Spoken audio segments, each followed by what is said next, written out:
Hello, everyone. Welcome to the rating show. I was just about to say welcome to the fan cam. So there is evidence of where my brain is at today. Hope you're all doing well. I think tonight's going to be about the kids and a big ginger giant. And I'm kind of at peace with that. So let's get to it. Hello, Pom. Hello, how are we all? Welcome to I like Nuffy. That's quality. Maybe chuckle in the back room. You did Nuffy. Yeah, I'm good. Zero coaches votes. Let's stay on this for a bit, just because I haven't been enough in the dark place today. How Chris Fagan? Brad Scott, don't start me, but Chris Fagan, like, I'm sorry, but how? I don't understand this, Pom. Let me just see. Not zero Twix, Nuffy. There is some good news. There is. Dos was in the votes. That doesn't make me feel any better. He should have been in the votes, but yeah, and he deserved it. But Peter Wright, nada. Don't worry, Pete. You'll be getting the votes that matter. These votes. It is interesting. For some reason, I have noticed, unless you're like Luke Darcy, you don't really get coaches' votes on a losing side. Like the unloved role. Oh. The weekly edition of Who Gets Sacked First. Yeah. How many votes for the whiteboard? I mean, did the whiteboard lie? Again, we covered this on the fan cams. You don't bring a woman, a partner into this. Hello, Will. How are you? Hope you've had a good Monday. You just leave the partners out of it. And I'm sorry, but I did not like Chris Fagan's dismissal of the intent. And he giggled at it, and it made me feel as a woman uncomfortable. And as someone, yeah, I'll leave it at that. But no problem with the whiteboard gate. As I said on the fan cams, show me where they got it wrong. I think a bit of it was a bit lazy. Like, work rate for Archie Roberts is just inherently wrong. That is not an issue. But generally, I think they got it right. Nuffy, Troy, Jade, hope you're all well. We were further invested together as well. I pulled this the other day. Brownlow predictor Andrew McGrath.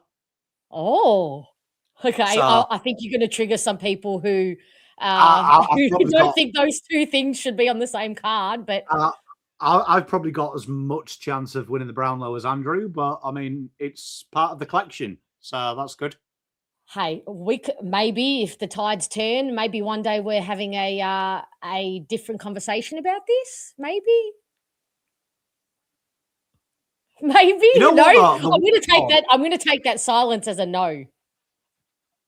You know what though? The whiteboard conversation. I'm genuinely intrigued to see what they write about my boys this week. Genuinely, like Jade loves her paraphernalia. Jade, I love you. If you want it, I'll send it to you, my darling. Oh, well, I don't know if you know this, Pom, but Jade Hockey is honestly, one of the most dedicated and generous fans, Essendon fans that we have.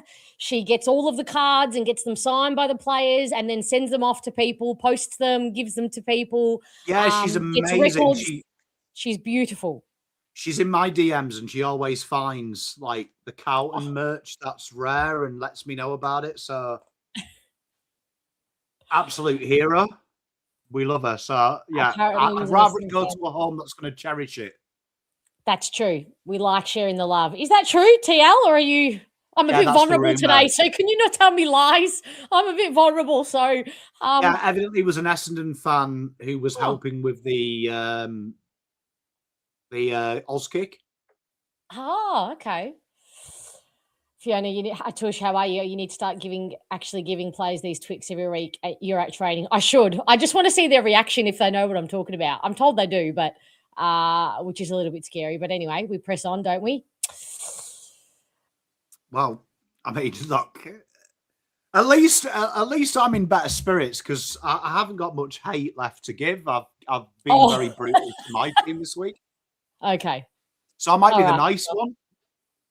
No, well, yeah, we'll see. We'll see what happens, but high chance that that's not happening because I'm honestly I would say so many, but all of the kids brought me such joy in this game.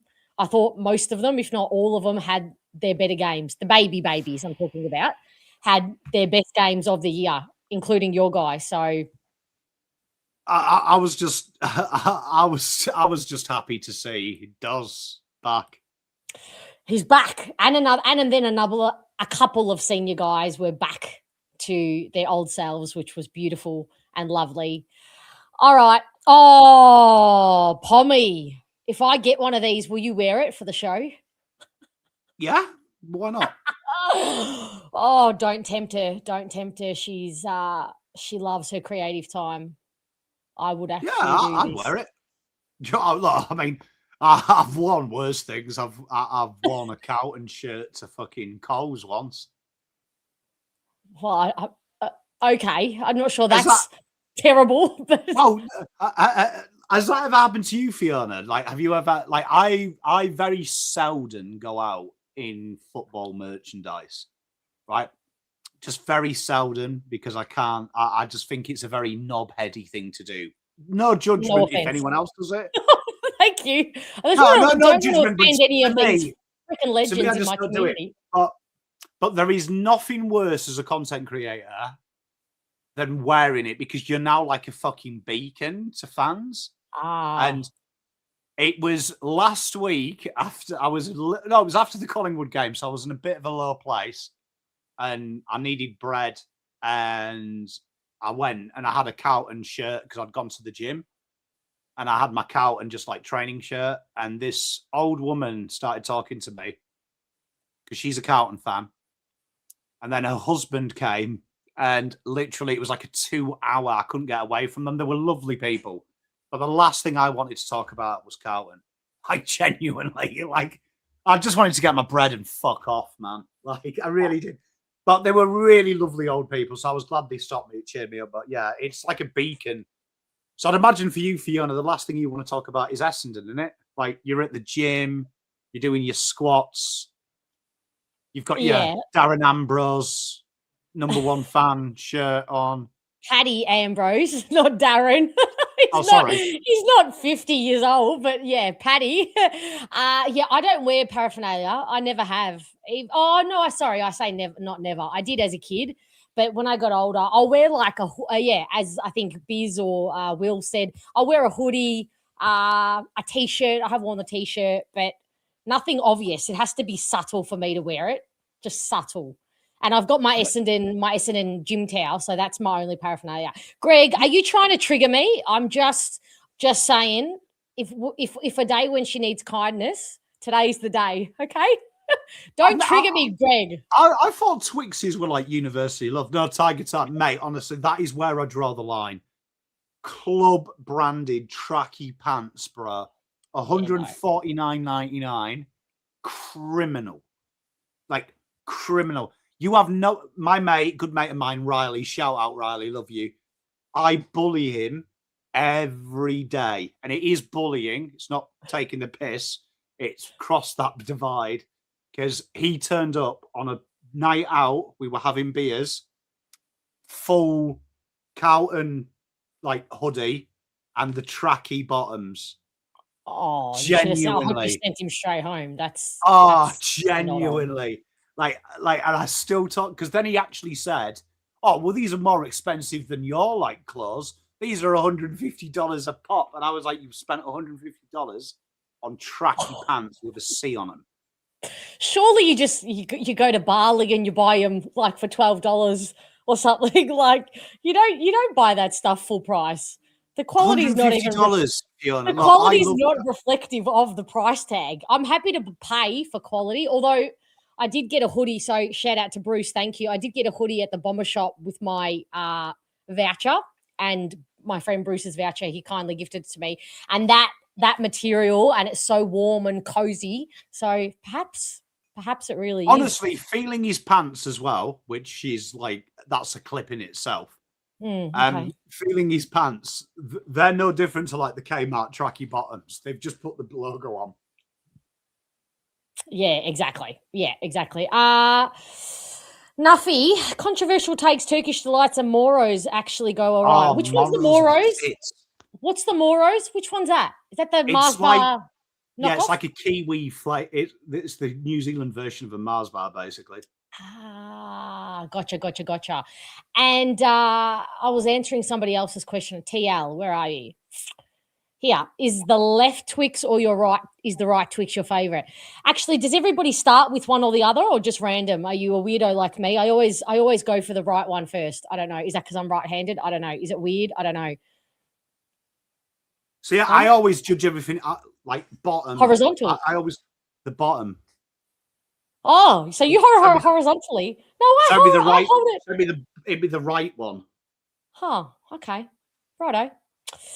All right, I guess we should start the show, surely. I can't believe how many Turkish Delight lovers are coming out of the woodworks in this show over the weeks. I'm shocked. Yeah, Dave's a fan of the Turkish Delight. Oh, Snickers with the peanuts. Yeah, I don't mind a nutty kind of bar, but it's all about the Twix and the caramel. Bars slap, Rob, mate. Yeah, no.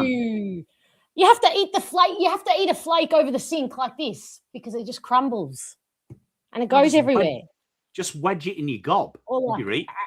Like that. Honestly, I can't do a flake. Can I just say, Atouche, if you're here and you don't clip that with the noise she made, that is elite. What noise did I make? I don't even know what I said. Which part? I don't even know which part he's referring to. Oh, dear. What a start to the show. What noise should I make? It was like a choking noise. That was that threw me. Absolutely brilliant. I'm so sorry if that was you can genuinely tell. I said this to Terry actually before we started the show, the rated show. When you shit, you start to go through what I like. There's the anger stage, but then there's like the psychosis where you start to go mad. Yeah.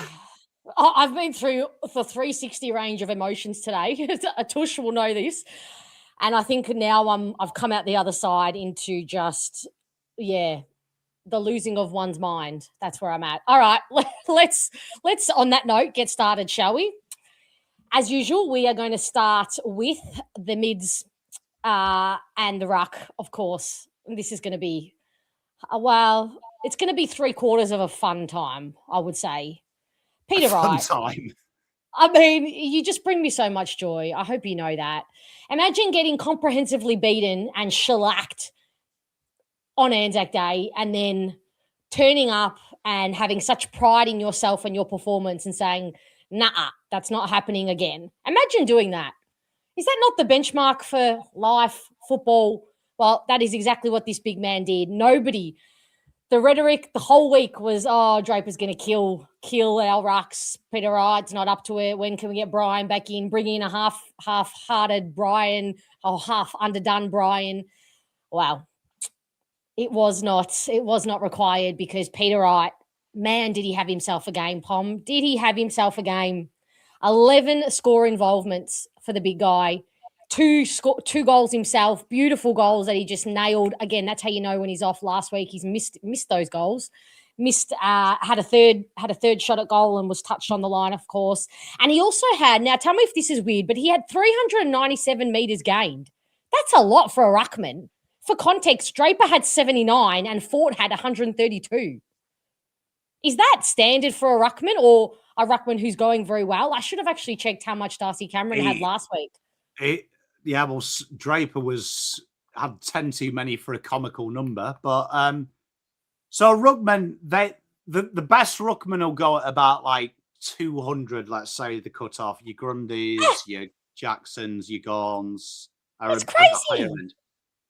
So that's pretty good from Pete. That's insane. He obviously had the 27 hit outs, 4 clearances himself. It was, I don't know that he could have done much more in this game, Pom. There were maybe 1 or 2 instances where he misread, where he left Draper a bit free and Draper got a very clean entry inside 50. But outside of that, I thought he played a really complete game and I thought, was our best over the 4-quarter period. I was reading somewhere, actually, I can't remember which one of it was, but one of you have started to use the Timu phrase that I like to. but someone called him the Timu Luke Jackson, which genuinely got me excited.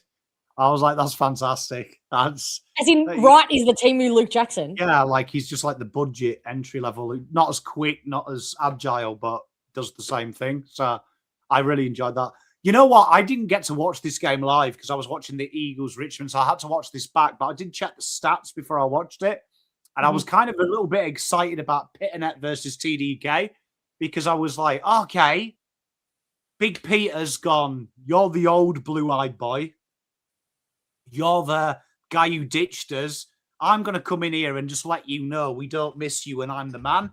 And I was like, hopefully Pitternet's watched this. And ultimately, RT Ruckman took the piss. But Peter, I thought he was brilliant. Round the ground, he was good. Darcy Fort, I actually rate a little bit higher than Sam Draper in the ruck. I think Sam Draper's better around the ground, but I think Darcy Fort's that cantankerous old man. He was hard to beat, and I thought he destroyed him as well. But I thought Sam Draper... Can we have a moment for that word? Cantankerous. Yes. I like that word. Beautiful word. That is beautiful. Yeah, it's a nice word. But yeah, so I loved it. Took his goals well. Massive jump from last week as well, because he was Marmite last week. But this week, I'm going to give him... I don't like doing it, but I think Fiona needs cheering up, chat. So I'll break my rule. 5 Twixes. Oh. For that. What's happened here? Should we give him 50? Let's just give him 50. That'll cheer up. That'll cheer up my mood. Most definitely. Yeah. Love that. No, I was genuinely impressed because honestly, before this game, I would. Oh shit! What have I done here? Sorry, shouldn't say that. Yeah, go. I would have said Fort and Draper would have battered him. Yeah. Like if I had a prediction based on last week, so to see him not only win the battle but comprehensively win the battle, I was very impressed. And then have so much input in our scoring as well. I thought it was good, but he worked his absolute backside off those meters gained. I knew it stood out to me because I can't remember seeing those numbers for Rackman, but I thought Pom's the one to answer this question. All right. No, all the love, big 2 meter. All right, on to Durham. Welcome back, Sam Durham. We missed you. Please don't leave. This is, I don't know what happened, but this guy played to me, and I said it on the night to my friend Taz. This guy came out in the first quarter and played Pom like he had gotten the absolute rocket up him. Either he'd gotten the rocket up him during the week or he listened to this show and heard you say that you want him dropped because he came out in that first quarter like an absolute madman. There was no one stopping him. There was no one getting in his way of, like, I think Brisbane forgot about him. I don't think they're sending a man to him, but quite the contrary. He was just getting away from the players they were sending to him. So obviously his best game ever. He also had the 8 score involvement, so he was a big part of what we did all day, our scoreboard all day. 13 ground ball wins as well, which I thought was unbelievable. He's so good below his knees. That's where he does his best work. That's why he's so good at stoppage. Just a really great game. 27 possessions, 18 contested. Again, where he does his best work. But it wasn't just I'll drop in once or twice per quarter. It was 3, 4, 5 efforts and involvements per quarter, which I loved. Yeah, look, I even though I complain about them a lot, I do like my archaic, grunty midfielders. And to see him play 85% minutes, taking just about all of the centre bounces as well, up from 40%. I think Scott got this right this week. You've got to put him somewhere and we know what his role is. He knows his role. This is why I like Duz. This is why he's my boy. I thought that Dunkley is their biggest threat and no one talks about him. Just defensively, very solid, very, very nagging type player. I thought Duz out-physicality'd Dunkley, and I think Dunkley's one of the best to do it. Loved what he did. And I thought, you know what, something else Duz did? He actually took the game on as well, which the last couple of weeks, he looks a bit meek. And he's got it. So... Big Duz. You know what? Fuck it. I'm in a good mood. 5 votes, Duz, because I was mean to you last week. Love it. Have you noticed when I'm mean, the good? Maybe I just need to be horrible to all of them for you. Because my players do the opposite. Like, when I get angry at them, they just, like, double down to piss me off. Maybe your ones listen to me. Yeah, I would love to think it worked that way, but unfortunately, I don't think so. Let's go on to Jai Caldwell, who unfortunately had a bit of a rolled ankle. He tried his best to come back on in the third quarter, but wasn't having it. I thought he was going, okay. Okay, I'll say that in terms of the first, I guess, half and a bit that he played. I think he's a bit in his head, old Jizer. I think he's really looks like he's carrying a mental load right now. I think he energetically he feels overwhelmed to me. The pressure to perform, to be a leader. I just think he's working through some stuff in his own mind. I still think he is, really good with his defensive efforts in terms of his tackling. Is he the best on defensive transition? No, he's not the quickest or the quickest to react. But I never feel like he doesn't give a shit, if that makes sense. And I can't say that for everybody on this board.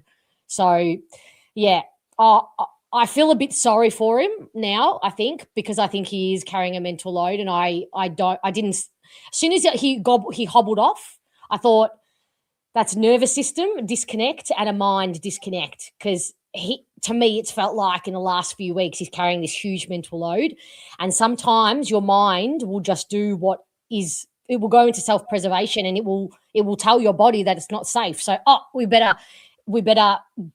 better step in here, cause an injury, so you don't have to put yourself out there in a situation where you're getting all this pressure. So it kind of protects you in that way. It's not the best thing for you, but sometimes that's how the mind-body connection works. So energetically, spiritually, this injury didn't surprise me. I'm told that it's just a sprain at this point. That's what I'm told very early on, and that he potentially might be able to get up on the weekend, but we'll wait and see. Yeah, I think this is a shame, because I would have loved to have seen what Colders and Doz could have done together as a combo. Yeah. Because Doz looked up for it. Yeah. Looked ready to break heads. And I don't know if that might have helped Colders in that second half, when I thought Doz was better in the second than the first as well. I thought he really gave Brisbane problems. That it might have freed Caldwell up to be a little bit of a pain in the arse. I think you've nailed it there. I mean, I think Caldwell suffers a little bit from it's either him or no one as well, which maybe he's worn the load a little bit. My issue with Caldwell, though, versus Doz, and this is why I'm a big team Doz man, we've seen Doz can do other things. Maybe not brilliantly, but he can rest across half forward. He's rest across there. I think Caldwell's an out-and-out inside midfielder. So I really hope there's an option to try and just get him to work elsewhere as well, and try and save it, because you're seeing the best teams at the minute with these big guys. They spurt them through. So if there is a world that exists that Caldwell and Doz can do 50% CBAs each, and just be really primed and be like, look, we're going to constantly be battering rams against your players.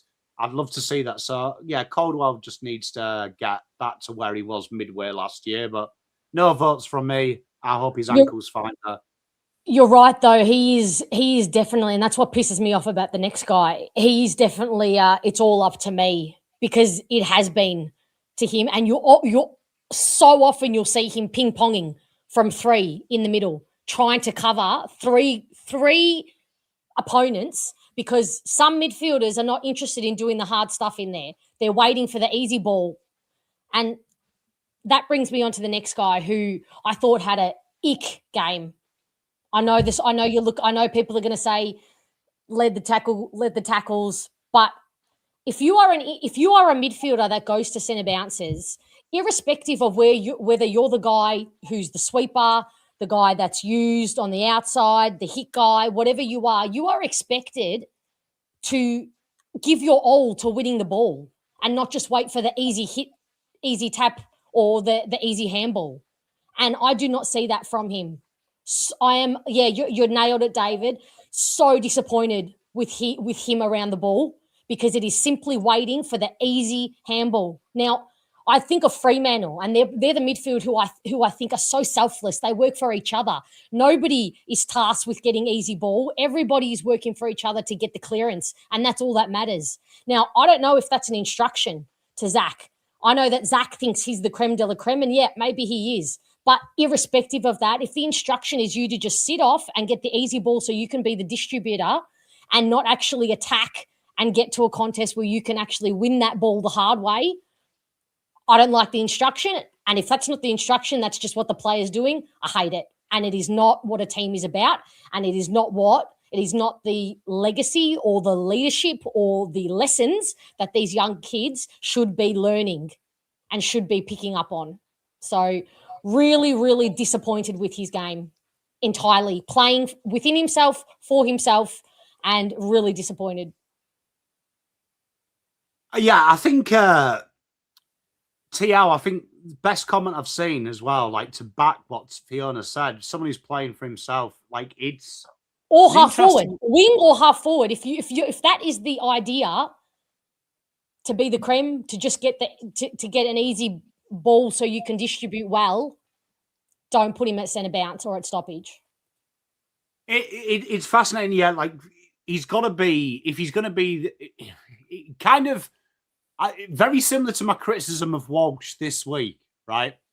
And I use the phrase, it seems that the effort is dependent on what he gets out of it, right? Yeah. And it's almost like watching the Backstreet Boys. NSYNC. Like, he's Justin Timberlake, right? And you know he's going to have a solo career. The rest are just merely there until he gets the confidence to go solo. I feel like with Zach, he needs to play at halfback. I keep saying this, but watching Andy in the back line, I hate it. He's stodgy. He's not a great user.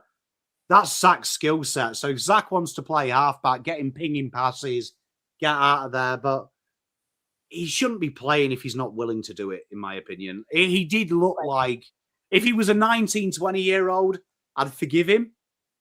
But he's going to be a leader of the football club. Even though he's not a leader in name, he is a leader in experience. And yeah, thought he left his players to hang out to dry there. And I don't think Brisbane are very physical in that middle.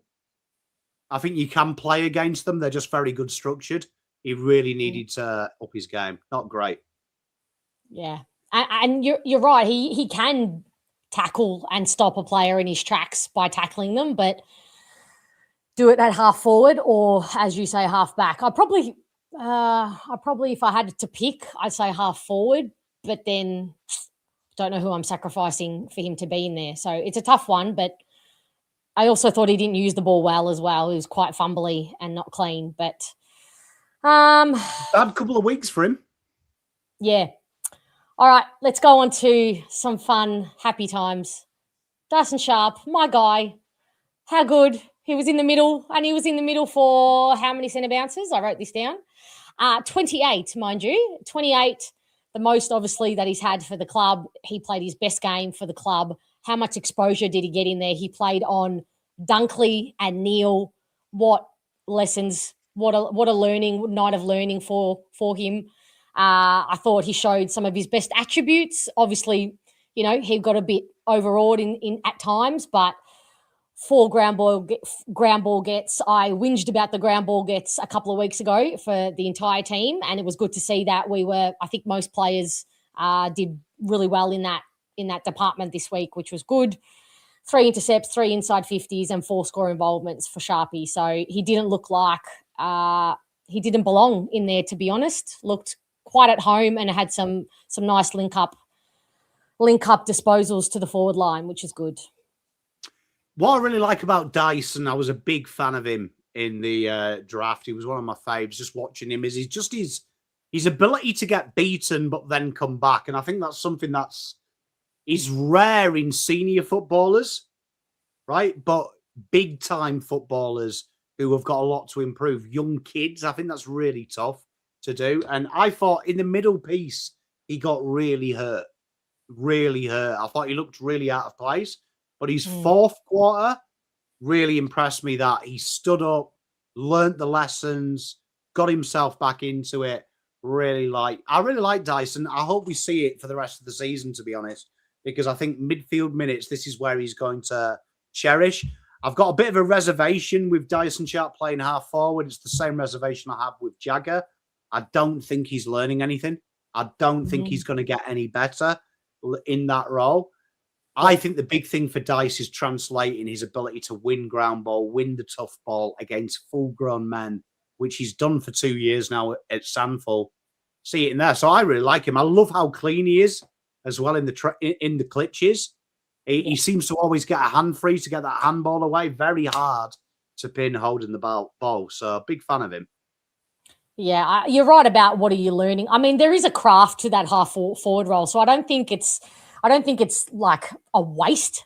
I think he has to learn that role as well. We want him to be multi-dimensional so that he doesn't sit on the bench for half the game and just play in the middle. We want him to be able to rest up forward. So I think there are lessons to be learned there, but I most definitely want to see him in and around the ball and the contest because that's where he shines and that's where we need him to develop his fitness base in there. So yeah, it just every time he lined up on Lockie Neal or Dunkley, I just smiled to myself. So I thought he had a really, really good game for him in terms of learning.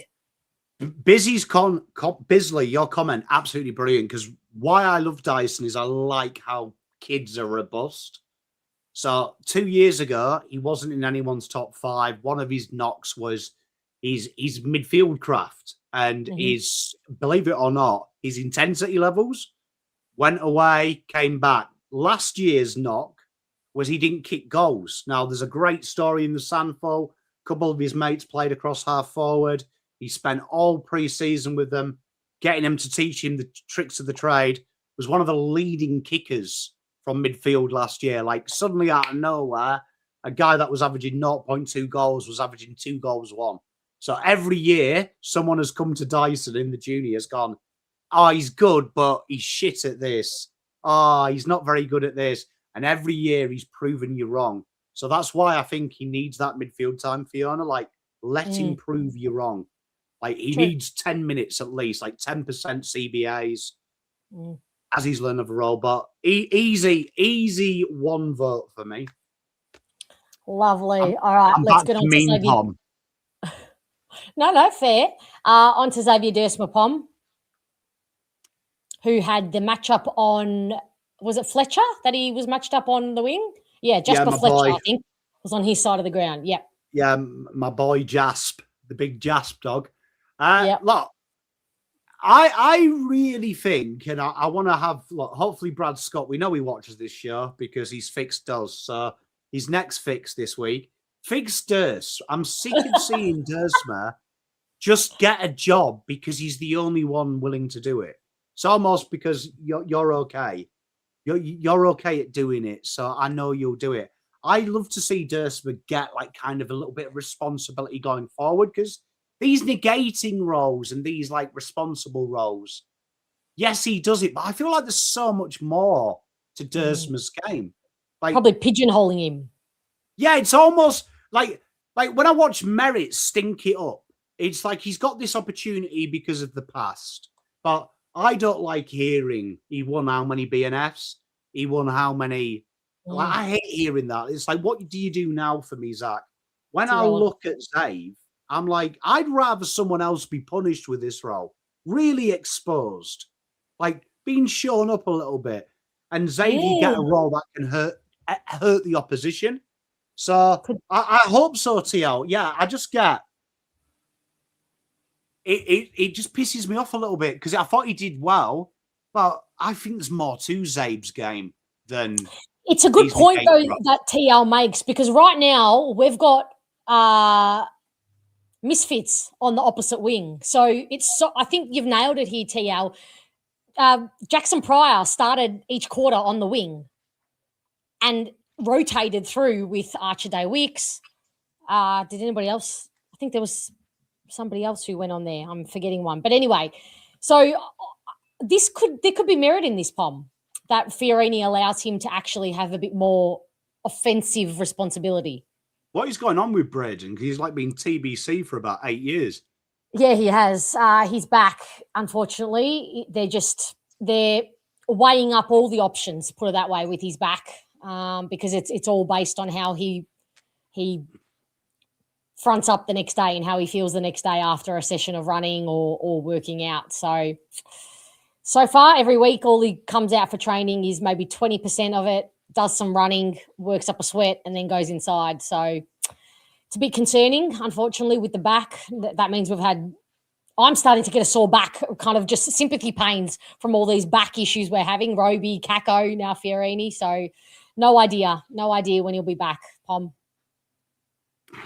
Heartbreaking. But yeah, Zave just does what he does. Yep. All right. I feel the same about Zave. I love the kick to Langford, though. That beautiful, just the low blow kick straight onto Langford's chest. Beautiful. All right. Let's get on to ADW. I thought, obviously, last week he had one of his best games. I thought this week his lack of cleanliness and polish really pretty much let his good work down, unfortunately.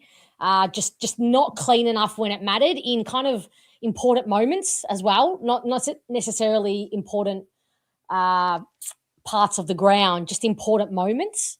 He still had the 5 score involvements and 3 intercepts, but 14 disposals, 5 turnovers. Just needs to close that gap a little bit. Yeah, there's something this is one of them annoying players. He reminds me very much of Jackson Binns at Carlton. That I'm glad you're giving him senior time, because I reckon he goes to VFL and has 25, kicks 2 goals, and everyone's like, why is Archer not playing? We need him. He's only going to sharpen this in senior football because it's quick, it's hard, you've got a second to react. He can do it. He just needs to find. I think he's more of an intelligence with Archer, because I think Greg makes a point. He's not fast, but he's got to learn that he's got to make the decision quicker and he'll get away with it. Last week against Pies, he committed to take the lead, got the mark, kicked the goal. This week, it was like he was kind of like doing like Rain Man. It's like the game stopped and he's got like loads of calculus in his head. And he's just now got to play on instinct. If you see the kick, take the kick. Because some of them turnovers, I've noticed it, he like stutters with his hand. It's second guesses. Yeah, should I kick it? I'll kick it. And by that stage, the gap's closed. He's now under pressure. So, I'd feed him through it. I would love, if I was Brad, swapping Archer Day sometimes with Zave and saying, look, Arch, look, your kicking's been a bit off today. Just run with Jasper. Give him a little bit of pain in the arse. Just take yourself out of the furnace. Zave, you go and have a bit of fun. Kick us a few snags and we'll switch you back in 10, 20 minutes. Like, just give him something else to worry about, because I think he's not learning to play on instinct yet. The only way he does is playing every week. Yeah, that's fair.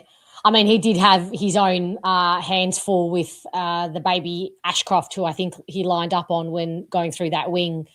But yeah, you're right. And I do like your point about him picking up the pace and only picking up that pace playing in the seniors. Because as you say, at VFL level, it's the set pace and you just get very good at it. But you don't get to elevate until you're in the seniors actually living. I lived through 2022 watching Paddy Dow play 20 games of VFL, and bro looked like he was Chris Judd. Like, he's more Bet Judd in AFL, but like in VFL, looks like prime Chris Judd. And that's not offensive to Bet Judd. I'm just saying they'll probably have the same football ability. Wasn't a pot shot. I'm not Fagan. Don't come at me, Bombers fans. Yeah, I thought old Fags was a bit better than that. But anyway, we'll move on. Before we do, let's answer this question. Is that hesitation on Wicker or the coaching, Pom? Look, I mean, and I don't think ADW's been there long enough to be Brad Scottified, if that is a thing, because I use Vossified a lot. I would say at first it probably is a little bit of hesitation, because what you get away with at junior level, I never forget Alex Chincotta saying like something fascinating to us once on one of the shows when he was with me, that he was like, VFL to AFL is like a different game. it's like the same game, but it's almost like they're not even the same sport. And he said it's like probably like playing rugby league and then going to play rugby union. Like they're kind of the same, but they're not. So it's like really hard to make that adjustment. And then I remember speaking to a couple of years ago, we had a junior on the show who had played Sandful and played Sandful under 18s and played for the state. And he said that they were 3 different divisions. And then he said he'd also played country football. So, and then like when we spoke to him a year later, he said AFL isn't even in the same ballpark as the other games. Like it was like crazy step up. So I think for ADW, to answer your question, what he got away with 2 years ago, he's now realizing doesn't work when he's playing men. So he's got to learn to trust himself that it's not really different. Because when you speak to good players, Sheasel's someone who's really annoying to talk to. If you ever get the chance to listen to him, because he actually thinks AFL is easier than junior football. No, but the reason is he's just got so used to it now that he feels comfortable and it's second nature to him. So I think for ADW, he's just got to sink or swim, and he'll swim. I think he will too. I think he's got something. And all of a sudden we're collecting these enigma types who are quite special and can do quite magical things in very, unconventional ways in Caddy, Roby, Archday Wicks. They're unconventional, and you don't want to tie him down and put him in a box too much because you lose that magic. So, you've got to accept a bit of the craziness from them and a bit of the hysteria that they're going to come out with every now and then in order to kind of protect that magic. So, all right, on to the defenders. Now, Pom and I have agreed, because Fiona's in the dark place, that we're just going to skim right by. I assume Pom is giving Ben Mackay 0. Fiona's giving Ben Mackay 0. Fiona has Ben Mackay fatigue. So we're just going to move past him and we're going to go straight on to Zach Reid. Now, we had so many defenders this week, I had to squish up the slide to fit the defenders in. So that's. I was going to say Jackson Pryor there is just like the meat in the sandwich when you look at it. He really is. I probably could have put him in could have put him in the mid section, but I'm pretty sure he played more down back. If I'm correct, I'm happy to be corrected on that. He's good. He's good fun. He's good fun. I think you've done well there. Look, I don't think anyone would have noticed if you hadn't told them, Fiona. Okay, yeah, it's just the unbalanced nature of my slide is really digging into my OCD, but that's okay. We move on. Big girl pants on, and we move on. All right, on to Zach Reid. What's going what? Please help me with this guy. With Zach Reid, I never worried about him being a bit scrawny and not muscly because he's so smart and he reads the play so well that he generally didn't need to outbody his direct opponent a lot of the time. And unfortunately, just has lost that a little bit. Whether that's confidence, I don't know. I have committed to giving him a bit of time. I think when your defender kicks 4 on you, and actually 3, I'll say 3 because he was on, Logan Morris was on Lockie Blackiston for one of the goals. Reid was off the ground. And Logan Morris, granted, is a gun and going to be a gun, but I just think Zach Reid has lost himself a little bit and just has no confidence in his ability. I think the confidence is back in his body, but now he's lost the confidence in his ability. We saw one or two glimpses where he read that play and intercepted really, really well, but just too much panic when he's around the ball, when he gets the ball. And that was just like that kick to Caldwell. He makes that 9 out of 10 times. That is bread and butter for someone like him and Ridley off the game. One thing I want to give Zach Reid some credit for is his first quarter might be close to one of the worst quarters of football I've seen a backman play. Like genuinely, I was watching it and I was like, fuck me, this kid's bad. And I went on Fiona's show and apologized for saying he was bad. Like, I should have backed my original assertion. But no, he's not bad. He's just a little lost. That's No, all. but He's going to come back. Okay, he'll come back, but I want to give him credit that I thought his second and third were very brave, considering he was massively woeful in the first. He still was going for it. I get a little bit annoyed by these types of players, and my team is a little bit different to your team. That my team, 90% of its team is like 105 years old. You've still got youth there, which is going to tide you over. This is why we have VFL. Like, opposite of ADW, who has got all the skills to play, at the minute, he just needs to put it in the box and know which toy to play with. Zach Reed, for me, doesn't know where the fucking box is. So that's why we have... No, but that's why we have VFL. So he remembers what the box looks like and he remembers to use his tools. So... because this is the worst place. A backman, these are the guys that you don't fuck about with by playing senior games because they get blamed. And truth be told, as bad as Ben Mackay's been, as bad as Zach Reed was this week, there is 2 lines to stop the ball coming in. So to give them a bit of a break. And I always say this, Lewis Young gets blamed at Carlton for every goal. No one talks about the fact that Will Hayward was chatting up the girl in row 1 and let a player go past him, which then allowed an overlap down the back. So Lewis Young now had 2-on-1 in a quick ball movement. It's Lewis's fault he didn't win the ball, but Hayward was there doing this with his hair, going, oh, fuck, need a shower and get out to Rebs by 9. But he will get the blame. Zach Reed needs VFL. Like, for me, I just think, get that VFL, get that confidence back. Because you can eventually break a player, and I think you get to that stage quicker than you think.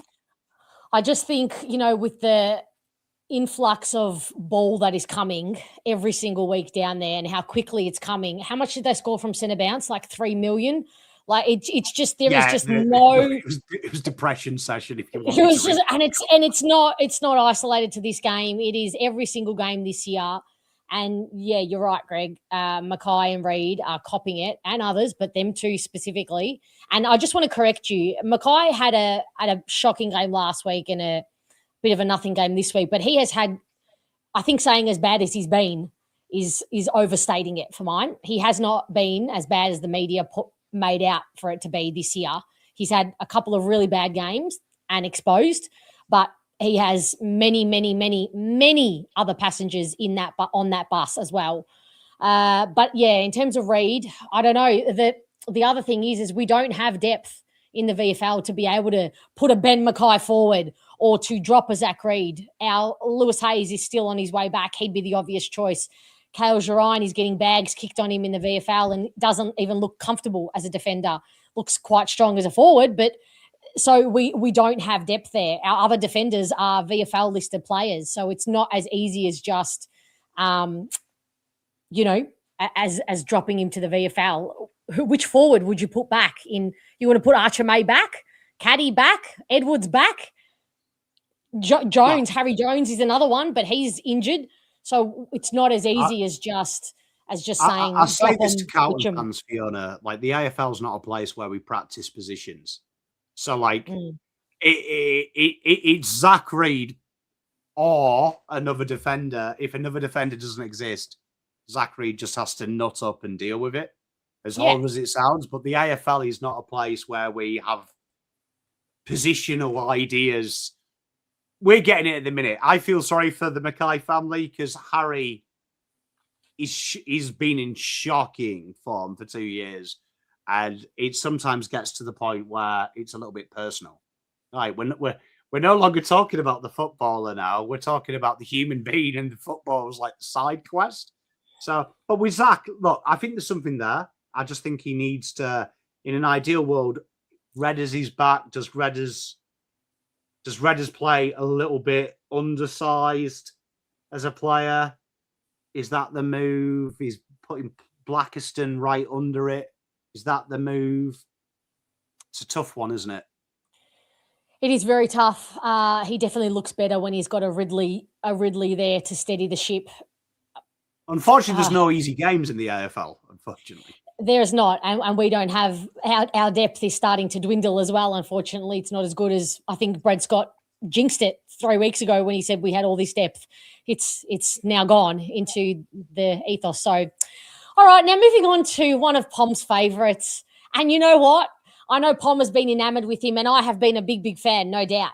But this was my favourite game from Jacob Farrow so far this year. I don't know. Pom can tell me statistically if it was his worst game or one of his best. I don't know. I'm going purely on the eye test. But I can't remember him ever looking so assured in himself. It's kind of the opposite of what the rest of the back line did when the ball was around, and that's panic. Even with the handball, a little bit of pressure and the rest of them go to water in terms of the handball game. He's just flicking, like I would love to know what Tom Mitchell thinks of his handball technique, because he's just flicking. Did you see that beautiful handball over the top to Sada Hooley, which then generated a caddy shot at goal in the once it got up the ground, of course. I just thought he was just absolute, like, talking of creme de la creme, he was that for me. 4 intercepts himself, 17 disposals, but I thought he had a wonderful game and another one that made me smile just watching him. Interesting, Fiona. I just went to check it there. According to Champs data, rating-wise, only this game and the Eat Doggies game were his 2 best games, the joint ratings points. You see, my eye test validation, as Brad Holt would say. And quite weirdly, the two of the 3 best forward pressure sides as well. So interesting, when the pressure rises, Faz matches it. So he does strike me as that player, does Faz, that I reckon if you put him in VFL, he'd have 12 touches and bore the shit out of you. I think he's one of them players that needs that fear, needs the fire. One of them sick puppies that probably enjoys it versus having it easy. I really liked it. I think you're right, Fiona. I thought one of the things that I really liked about him as well was he was willing to play Russian roulette with Charlie Cameron and players like that, take them on, which I say it all the time. People are still stuck in the 80s, tag. I think the other way. Give these players something to worry about. And I thought at times Cameron, you could tell, was slightly worried about what would Faz do.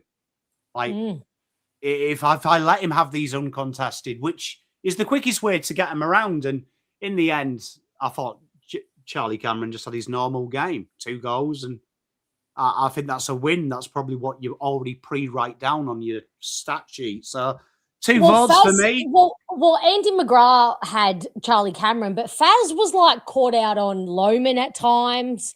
Will Ashcroft when he was down there. And I just thought you could have fooled me if you told me he was the 100 gamer. He was pointing and just who he reminded me of? Ridley. Yeah, I wrote that down. Oh my gosh, I literally have that written down. He was doing a Ridley, except just the next part is to make Zach Reed play better as well. That's the next evolution of his game. Yeah, he reminded me of like Ridley vibes. I just felt calm. Yep, composed, polished, beautiful, and he just looked like he's like, yeah, I so belong here, and I'm not just following the sheep now. Now I'm leading the sheep. I also he's got the famous thing. He's got a little bit of cuntography about him. Yeah, that's a way to hide a swear word. That, with the little off the ball pushing people, like especially when the ball goes out of bounds, he likes to give the little push that nearly gets you into the advertising board, but not quite hard enough for me to concede a free, but enough. I like a little bit of like arsehole. Yeah, I know, TL. Remind me next week. I'll bring a dictionary or get the dictionary up on the screen. I'm loving the big words. I always just honestly, I'm a big fan of a knobhead. Like I feel like we have tried to eradicate knobheadery, and I want it back in competitive environments. So I do like a little bit of shithousery, and he's got a bit of shithousery about him. Yeah. But would you believe this if I told you that he is the most polite gentle human off the field. He's an absolute little gentleman in a little body. One of the greatest moments in my sporting history is Jack Silvani has a proper lot of knobhead in him, right? A fuckload. But there is a moment that sums up Jack Silvani, Carlton versus Collingwood 2019. For no reason whatsoever, he sucker punches Scott Pendlebury, right? No reason whatsoever. They're having a melee. Scott Pendlebury's trying to sort it out. Silvani comes up to the side, punches him in the rib. Maynard goes to take him out, and Jack Silvani runs and hides behind the umpire, which stops Maynard in his tracks. And I've always said that's the best bit of shithousery ever, because you're going to get knocked out, but you've got the punch in, you've wound Maynard up, and there's nothing Maynard can do. I rate that. Farrow's got a little brother written all over him. Like I don't reckon the umpire would believe it if he said, "Oh, he's punched me in the rib." The umpire would be like, "Not Faz, stop." 100%. He has it. Yeah, butter wouldn't melt in that face. Yeah, butter wouldn't melt. And that's why I like he's a shithouse, because no one would believe it. Like, no, the umpires aren't going to believe it. They're going to be like, "Shut up, Faz wouldn't do that." If I had money missing from my wallet and he was the only one in the room, I'd be like, nah, it can't be. Somebody broke in while I was in the bathroom and stole that money, because it's not this kid. Nah, absolutely loved it. Brought me much, much happiness. All right, on to the captain. Now, I called a lot of things potentially in the team selection show last week, and this was one of the permutations that I thought potentially could be on our hands, and that was Andy McGrath going back to play on Charlie Cameron, given his history, positive history, and results playing on him. Now, that happened. Langford also went to the forward line. JNUN also played on Zorko. So a few things came to fruition, but Andy McGrath played on Cameron, and I thought he tried. There was no throwing in the towel. I thought he really tried his all. But Cameron kicked the 2 goals, and he had the 9 score involvements. 9 score involvements. That's the part that you just can't be letting him have if you're playing a small shutdown role on him. He's having a lot of input on the scores. So I thought, unfortunately, Cameron won this battle, and I don't think he has the last couple with McGrath. So, unfortunately, 0 Twix for him. Yeah, I'm with you. Look, next week, I want to see Matt Lange. I'd like to give him 5 just to keep the Brownlow dream alive, but I don't think it's going to happen. But no, I would love to see these 2 roles swap. And because for some reason, I think Dave makes a great point, Dave G. Spot on. For some reason, he looks like a physical beast when he's in the midfield. But this year, when he's been in the back line, he loses that physicality. And I'd love to see these 2 swap. I'd love to see Zach Merritt swap with Andy.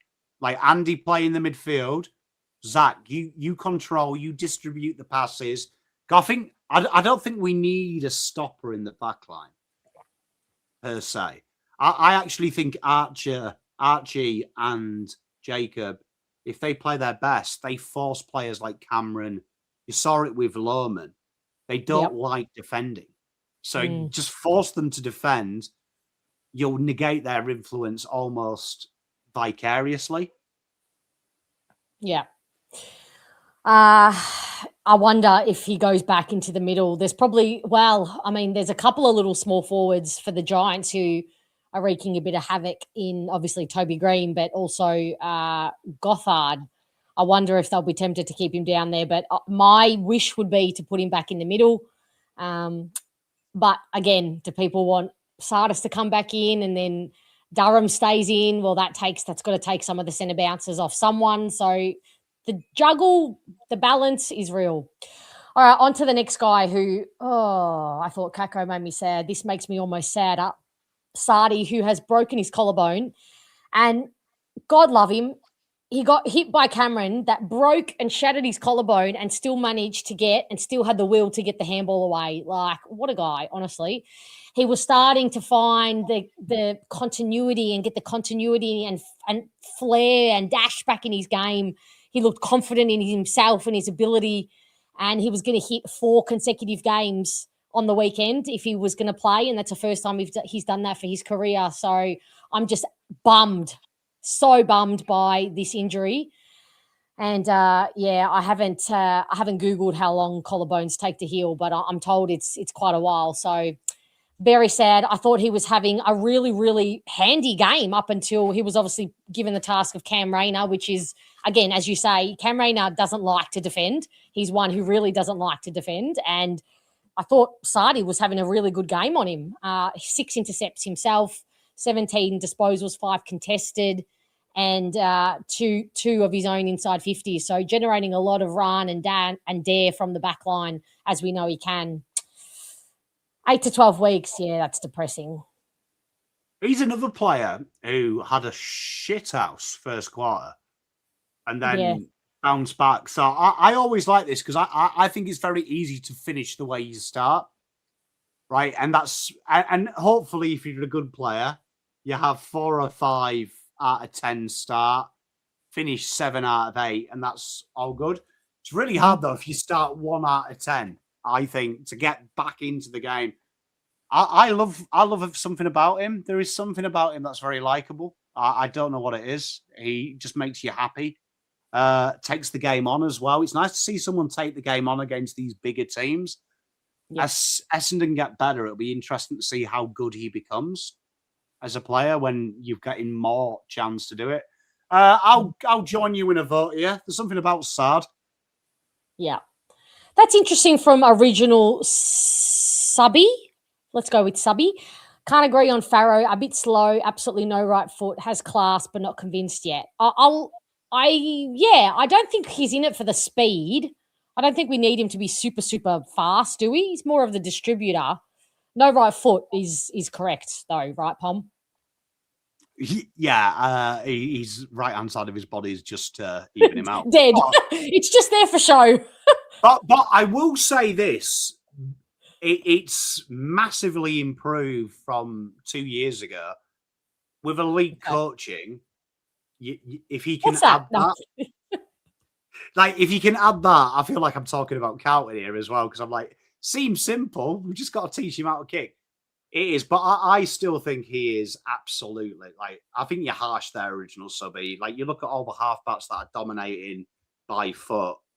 He's worth his weight in his gold. Like he's a very good player. And just like for our, in the context of what we need, what we lack in good ball users and good by foot, he is like top tier for us. Zach Johnson, I mean, Kondajanis, we'll get to him, but those kinds of players who we just lack, we have a collection of panic merchants. So I think he feels a need, but it's a good discussion to have. All right, now on to the little pocket rocket in Archie Roberts, who had one of his quieter days, but he was given a big task to kind of watch Zach Bailey down there when he was resting up there. It probably wasn't his greatest game, but I still thought, and this is the beauty about an Archie Roberts, even when he isn't dominating on the stat sheet, he still had a good game on the stat sheet, but when he's not dominating it, he still is finding ways to impact the game and try and take the game on, and he's always working to try and be that outlet player. So, yeah, he still had the 7 intercepts himself, 4 inside 50, so still generating plenty of run. He had the most assisted meters on the ground. I'm interested in your, insight on the assisted meters stat. I value it quite highly. How do you see it, Pom? Because you might, if you say it just forget it or ignore it, I'll be like, okay. The only stat Pom really hates with a vengeance is any form of efficiency stat, like disposal efficiency, kicking efficiency, because the AFL just make it up. But okay. I don't mind the assisted. I'm a big fan of retained meters. Okay, so explain for people who may not know what that is. Can you explain the difference between, because the retained meters is basically like what you want meters gained to be. It's basically that all the meters you've kept possession, right? Regardless. So assisted meters is a little bit like, how's the best? If you watch, it's basically just the amount of meterage covered, regardless of if you've retained the possession, what's happened to the ball after it. And assisted meters is when you've given it to another player. So that's why I read into it, because I love it. We are so good at putting our teammates who are in worse positions, giving them the ball and the ball going nowhere, or it being a stoppage or a ball up. So assisted meters gains to me says that you are distributing the ball, and where you are distributing the ball to, that player is then getting out into space or being able to spread and then make something of that disposal. That's why I value it. Look, it's a nice stat. It's a useful stat. The only ones that I don't like are them stupid ones like kicking efficiency and things like that. Like they're the only ones that I refuse to allow anyone to use. So obviously he had the 7 intercepts and 3 of them marked. So he was reading the ball, reading the play as well as possible. It was coming in there very quickly. So I thought he had an okay game. Arch, you, Pom? Yeah. My next thing with Arch is I'm a huge Roberts fan, right? Big fan of Roberts and Farrow. They're like 2 of my favourite in their draft class. I'm going to say it now. I'm just going to say it brutally honest. I'm not going to dance around it. I'm looking forward to Zach Merritt fucking off so Archie Roberts becomes the senior midfielder. Because I think we are seeing Harry Sheezel reincarnated here. I'm not going to say Sheezy Ball because I think that's derogatory, but I think we're going through that Harry Sheezel status now. I've completed halfback. My next development is being controlling the ground. And I don't think Brad Scott's got the balls to do it well Zach Merritt's there. But I would love to see this guy, 90% CBA, the heartbeat of that midfield, dictating it there. Faz has got it down the back. Because that's where he is. He's a natural midfielder. He's got pace. He's got a real nice ball use. He's got very good composure. I agree with some of the criticisms at the minute that people have, that nothing really happens when he has the ball. I don't think that's his fault, though.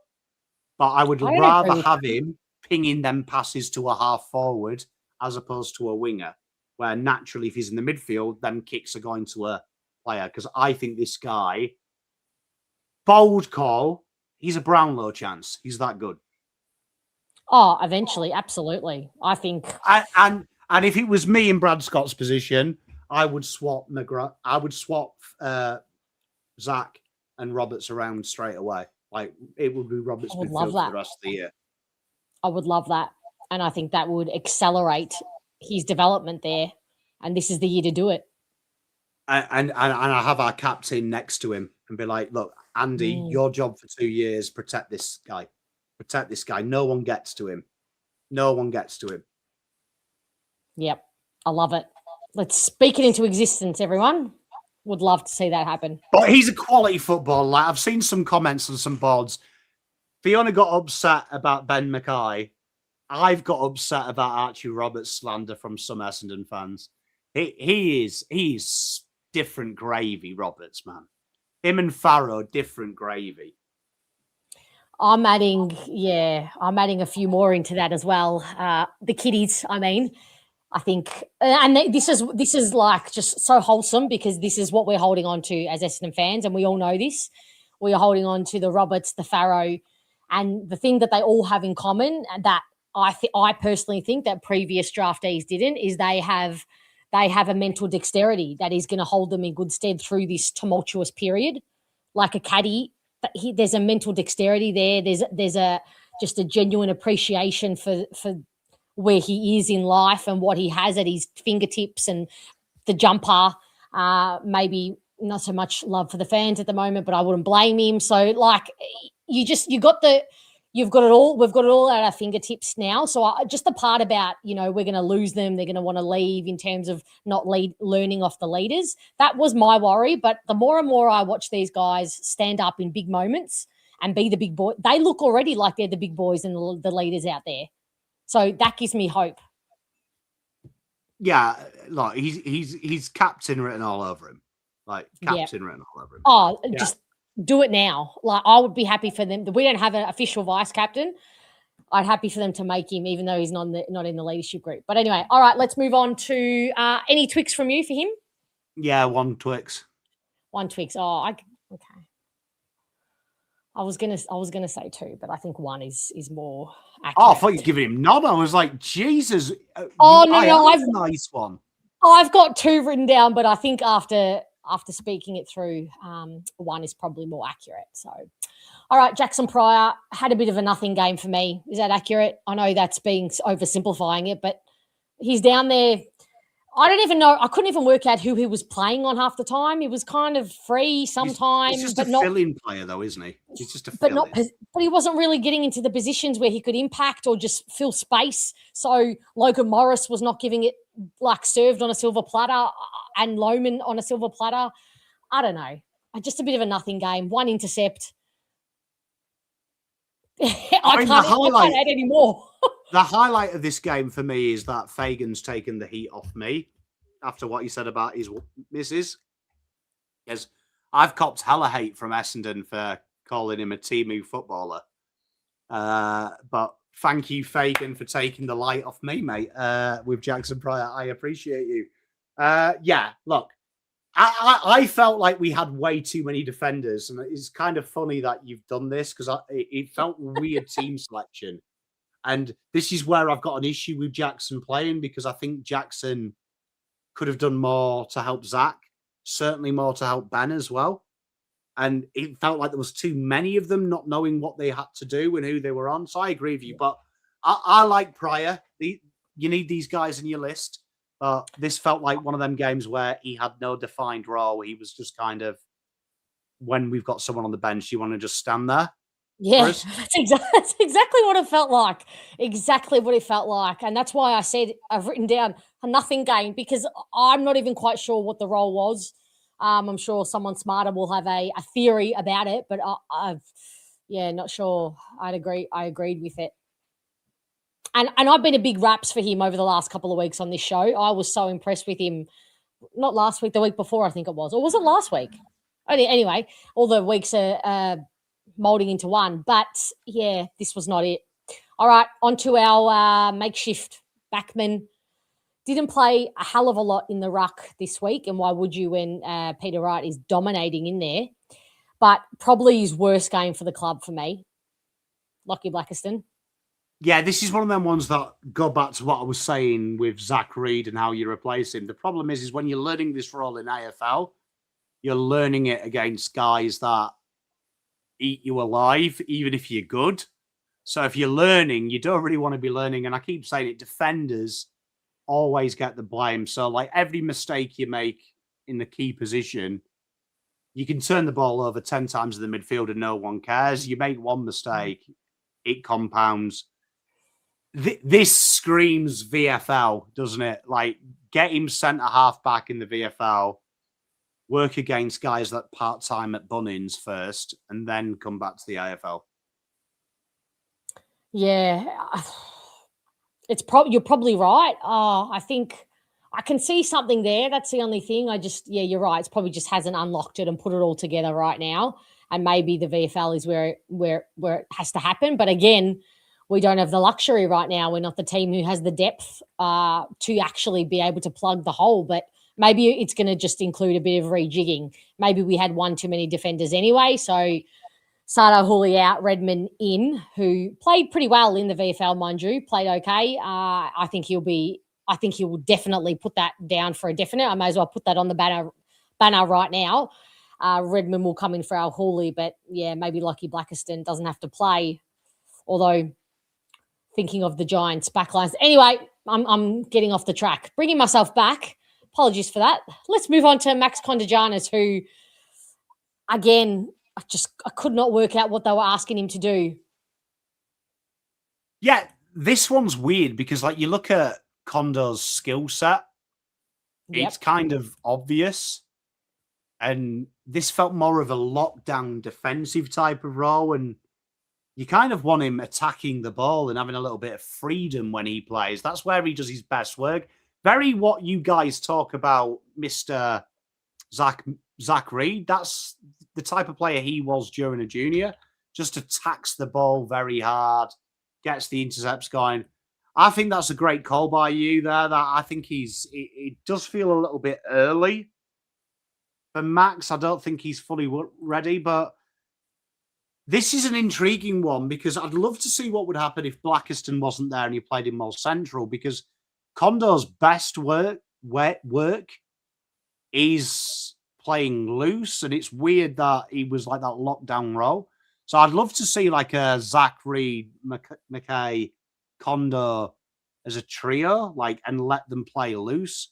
And then you could float Reed and Condo in that taller role, because Condo's actually pretty impressive. He's billed at 191, but I've heard 193, 194. That's where he's risen now. So he can play higher than he is. Yeah, he can. And Bombers Rockets fan, you make a good point. Like, his one-on-one work and contest work is what needs work. So is this just a case of learn it, just a bit like Wicker, learning that to play at the higher pace and the higher level in the seniors? Is this just a case of Condo learning it in the seniors too? I mean, it probably is. I just think in this, you've always got to, in my opinion, like when you're trying to learn that role, though, you've got to feed them something they enjoy doing as well. Like that was my issue with Sharp the last couple of weeks. He's working hard at half forward. You've got to reward him with some midfield, so he's still enjoying it. Condo lockdown is a waste of time, and I just thought Zach Reed struggling this week. Maybe get him in the mix a bit. Get him to come in there, peel, play loose. Jackson will lock down for a little bit. You can play loose. Try and get us going for us. I just think that's a big thing. So, yeah, it's interesting. Just to answer Bisley as well, I would never abuse my role on this show to try and help Carlton win. Right? I want you to imagine when I'm here, I'm an Essendon fan. I'm not a Carlton fan. But good news for that game. Harry Mackay versus Ben Mackay. Both of them. Oh, maybe both of them just sit them out, honestly. No, but both of them. My heart can't bear much more. No, I'm just going to leave it at Fiona, both of them copping shit from their fan bases. What a perfect game to play against each other, because one of you will be loved. Like, if Harry kicks 6, all is forgiven Harry. If Harry has a 0-goal game, you'll all be in love with Ben again. It's like it's the ultimate battle. It's the ultimate battle. I might take a break that week. I might take a week off the socials, the channel, and just disappear for that week. That could be but you must be like that could be some self-preservation, just self-soothing ideas happening. Hello, Adam. Hope you're doing well. How bad are you at Essendon though at the minute? Like, are you Carlton bad now that, like, if he's named straight away, you're like, oh fuck, that's it, we've lost this game, we're playing one down? Or are you like up and about? Are you across what happened over the weekend? No, we're not talking about it because I've spent 24 hours. No, what I mean is like let's just say, I'm sure 90% of this chat though, Ben Mackay versus Harry Mackay, you're going to fucking get him up and about and being like, Ben will batter Harry. He'll absolutely kill him. I'm not convinced. Nobody, obviously, in this community, but I'm not convinced. That is how yucky I still feel about it. And I'll get over it. Don't worry, I will. But right now, I like today, I sent a very dark message in my group chat about Caddy and just seeing him in that Pies Guernsey. I'm sure you can put 2 and 2 together where my head was going, how I'm feeling. I didn't think of you when Swoop posted that this morning. I feel why would any young player want to go out there and play for the Essendon fans after that? Like, that's ridiculous to think that they would. Anyway, that's the dark place I went to. Obviously, I don't believe that. Vast majority of fans are wonderful and, you know, we're hurting in our own ways, but just because you're in a little bit of pain doesn't mean that the way you deal with it is you give it a little bit back. You deal with it like a human, not a child. And it was misguided, misplaced, and completely counterproductive what happened. So anyway, let's move on. This page has looked very dire. The midfielders did very well. let's have a look and see if our lovely forwards can do any better for us. Pom, kick us off with Tom Edwards, please. You know what I love about Tom Edwards is just the story. Like there's something that we're obsessed. We're in an era of sport at the minute, particularly in Australian rules football, that it's all about being in the posh schools, the right pathways. And then you get these kids who have been forgotten about, had to do it the hard way. And then you see why maybe that year, 2 years out is a good thing for him. Because I just think this guy's a natural competitor. And I don't think, and I mean this nicely, I don't think Tom Edwards is ever going to be all Australian or in that bracket. But he's going to be worth probably something more than that. He's always going to break even. He's always going to give you a contest. I love the fact he doesn't look like he's going to get beaten. Like he's going to fight. And that makes you happy as a fan because he doesn't have to kick 60 goals a week. You know he's going to make a contest. He's going to make the defender beat him. Was it his greatest game? No, but he has this uncanny knack of kicking a goal. And it reminds me a little bit of my boy Cooper Trembath. And he's playing up the wing, but I'd love to see him play full-time in the forward line because I just feel like he has that uncanny knack of kicking a goal, which you can't teach that, can you? He's also, I don't think it's a coincidence that Caddy had all that room to do all that beautiful back and forth work from wing to wing, just sending Ty Gallop on a goose chase, because I feel like Edwards allowed him to do that by being so smart with his positioning and so smart with his timing on when he like getting out of the space and making space for the kicker actually to see Caddy on the lead as well. So I just love his smarts and what he is contributing to the forward line. I don't love the development we have with our forwards coach. I think we need to get a bit better quality, but I almost feel like Tom Edwards is kind of doing a bit of that on site, and that makes me really happy. Yeah, look, I mean, Adam, I agree with you. Look, something that I complain about a lot, we forget to draft players as well with football IQ. And that's kind of more important than being quick, athletic, fit. Having a brain helps. He's very good. I really like Tom Edwards. He's just going to be like, and I cannot stress this, he's going to be so good for Nate Caddy and Archer May. That's what I meant by I think he's actually better than their forwards coach. And I know that's a big statement, but that's what I feel like. I think he's just got a better read of the play and what the position requires. When I watch Tom Edwards, he reminds me of Jack Darling, who I think has been the best second forward. Yeah, in the last decade. The Darling and Kennedy combo at West Coast was just box office. I could watch it all day happily. Yeah, because I know everyone always goes about JK and he was the better of the forwards, but I always think like you watch Darling. I say this about Cooper, as good as Cooper Trembath is, look at how hard Jack Darling works for him. Like, yeah, Darling knows how to create that space, and then Trembath just has to kill it. So, yeah I'm a big fan of Tommy E. He's the supporting act, but he's going to be so good, and he's going to be so, as I said, such a big part of Caddy's ascendancy because he's going to allow a Caddy to do just as, as you say, JK was able to do with Darling being there. So, very, very exciting. Very happy with Tommy. Absolutely. He's exceeding all my expectations. Don't know about all of you, but definitely for me. Any Twix from you for him?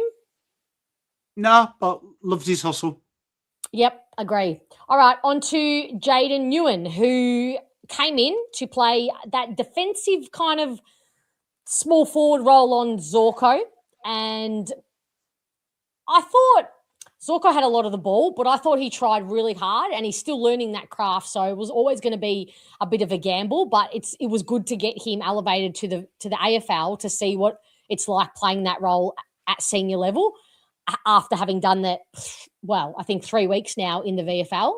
So I thought he had some really pivotal moments. And this is where I don't read into the tackle count because I am 100% positive that I saw with my own eyes, it's in the front row for this game, at Marvel, him lay more than 3 tackles. So I don't know if someone sitting there just fell asleep, went to get a cup of tea in the middle of taking the stats or something, or was being harsh on him. But I thought he had a lot of defensive efforts that went unnoticed, and a lot of little touches there, kind of putting his body in between players and slowing down that exit out of our forward 50, particularly in the second quarter. A lot of little efforts that I thought went underrated and undernoticed. No Twix, but I think, he had 5 score involvements too. So he kind of did his job. Yeah, I was a big fan, no surprise, of him playing in the forward line. I really like it. I think he's got a little bit of dickhead about him, which you need. Did he beat Zorko? Probably not. Zorko was his usual brilliant self, but a very difficult matchup. But I reckon the model of this for me is, what does he do next week? You probably played the master of the craft here, and you didn't shame yourself. True. What have you learned? What little tricks of the trade have you learned? Because next week's battle won't be as hard as this. Very true. He started. What a good way to throw you in the deep end, the absolute masterclass. Guys, informed guys at it at the moment. Do you think he would go? Do you think he goes to like a Lockie Whitfield or something to try and nullify a bit of his rebound? It'd be him, but I agree with TL. I always look at Lockie Ash here, like Whitfield. Carlton have done it before with Whitfield. We put a tag on him, but the problem is Whitfield fucks off to the midfield as well. So I hate tagging them type of movable players. I just like the fact, put him on like Ash. Ash is their kind of get out of trouble card. Make it hard for him, and then you force Whitfield to stay back. Then their midfield is one rotation down, and that's when you can start getting at them. Hopefully, Toby Green, you'll put your little thug down the back on him as well.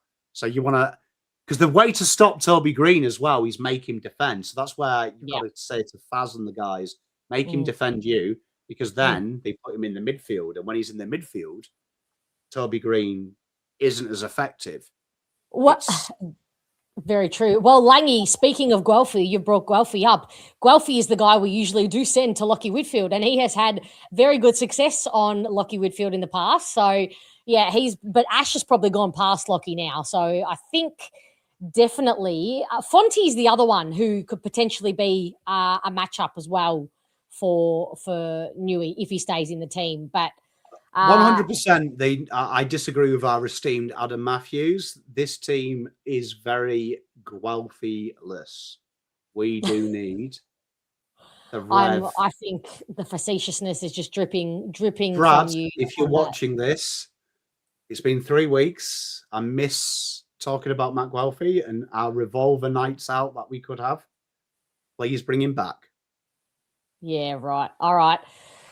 Let's talk about the next guy who I on the fan cams, my raw reaction was, I think he had an okay game. On replay, no. Wrong, Fiona. Hand up. Shocking. Terrible game, which was very disappointing because he had come off 2 very, very high-quality games where, geez, never seen his effort rating, if we were taking effort rating, just went through the roof in those last 2 games. But just a really insipid kind of effort, I thought. I got seduced by the rundown tackle, but outside of that, not much else, right? You're all mean to my boy, Guelphy, but I'll tell you what, I'd rather have Guelphy in the team than Gresh. Michael, great to see you as well, mate. I'm sorry you've had a shit weekend. Hey, Michael. West Ham will stay up, though. My words. West Ham will stay up. Have a bit of a laugh here. Spend the last, half hour or so with us. We'll change it around. Yeah, but look, we just want, get Guelphy back, please. But yeah, Jay Gresham. You know, Gresham is what really annoys me about the football world.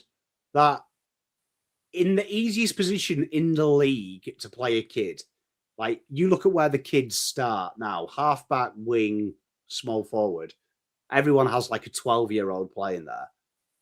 But for some reason, if you're old, you just get to play because you had that one good game in 1633. And I look at it this way. If these guys are playing this role, they've got to be the best that we've got. I don't think Jay Gresham is massively better than Jaden. No. Oh, hell no. But it pisses me off. It pisses me off more that he played 2 good games, got dropped, and then came back and played poor again. Why are you not raising the level or getting to the same level of those past 2 games? He didn't play VFL last week. Is it not focus? Like, this is not his first year. He has to be used to that, having a week out, a week off, and being able to. I just feel Gresh is Darcy Parish 2.0. Okay. Yeah, I just feel like Gresh is Darcy Parish 2.0 for me. Like he's just, he has this myth about him. Like, I want his PR because he seems to have this almost like aura about him, like he's Toby Green, but he's really. He doesn't though. Nobody's under any illusions. In the AFL community, it's like, oh yeah, Gresham would be in Essendon's best 23. I think if you asked a random fan, they would assume he would be. But I'm telling you, I would rather see a 12-year-old play this role. I agree with Chris. I don't think Gresham is ever going to get better. It's just so annoying because I could not have been more complimentary of him. And for the defensive stuff, not just the offensive stuff, the defensive intent and application. And that's why this is just such a big letdown, like a big stab to the heart, Jade. Thank you for that. All right, well, this page is not looking good, but it's about to look up. It's about to look so far up into the sky. On the next column, Nate Caddy, you divine human. Not sure what we did to deserve you, but oh man. I'd like to apologise to my Essendon brothers and sisters for saying last week, quote, I'm shocked there isn't more articles wrote about Nate Caddy because I reckon he would be the guy you'd throw millions at. He's a generational forward. And since then, there's been 2 articles, Tasmania and unfortunately, Collingwood. Yeah, what a player. Like, genuinely, I'm glad the articles are there about him, though, because this is how good he is. He is a player that I think you move heaven and earth. There's a very good forward over there at the other team, a guy called Logan Morris. And I think Nate Caddy is his equal. Oh, my God. Matthew Adam, sorry, we absolutely did forget him. Oh my God, how did I know? If that's not an indication of where I'm at, I was getting so depressed by not being able to give out any chocolate that I went straight to the line, even though Nick, we'll save him for last. He's also getting chocolate, mind you, but sorry, I've lost I've lost my damn mind. Back to Caddy. So I think he's really, really, really a super footballer. And super exciting. And you know what, Bombers Rocket fans, a lot of people have talked about that. And I think people have created that Collingwood article about Nate Caddy based on it. And I understand the concern. He won't accept low standards. That kind of excited me that I wish there was more players like that. Because I do think there is a world where Nate Caddy will leave if he doesn't get better. But I think that's good that he's like that, because that means if you're a good administrator, you're like, all Nate Caddy wants is lineal improvement and put him in the position to win. And he will do everything he can to push us. So we have to put people around him. And I think that's a good thing for a football club. I love Nate Caddy. I think, I agree with Dave. He's due a massive game. And great comment, David, as well. Like, people, it fucks me off when you're Essendon or you're a bottom 4 team. Because people go, but he's no Logan Morris. Nate Caddy at Brisbane would be in the Coleman race. Mm. I'll say this. If you swap Logan Morris, I reckon Logan Morris at Essendon, the conversation is, Essendon maybe should have taken that midfielder that was 2 picks later. Nate Caddy at Brisbane, people would be saying, how did everyone miss Nate Caddy? Best player in the league. So it's funny how this system works, but I love Nate Caddy. A lot of time for him. Oh.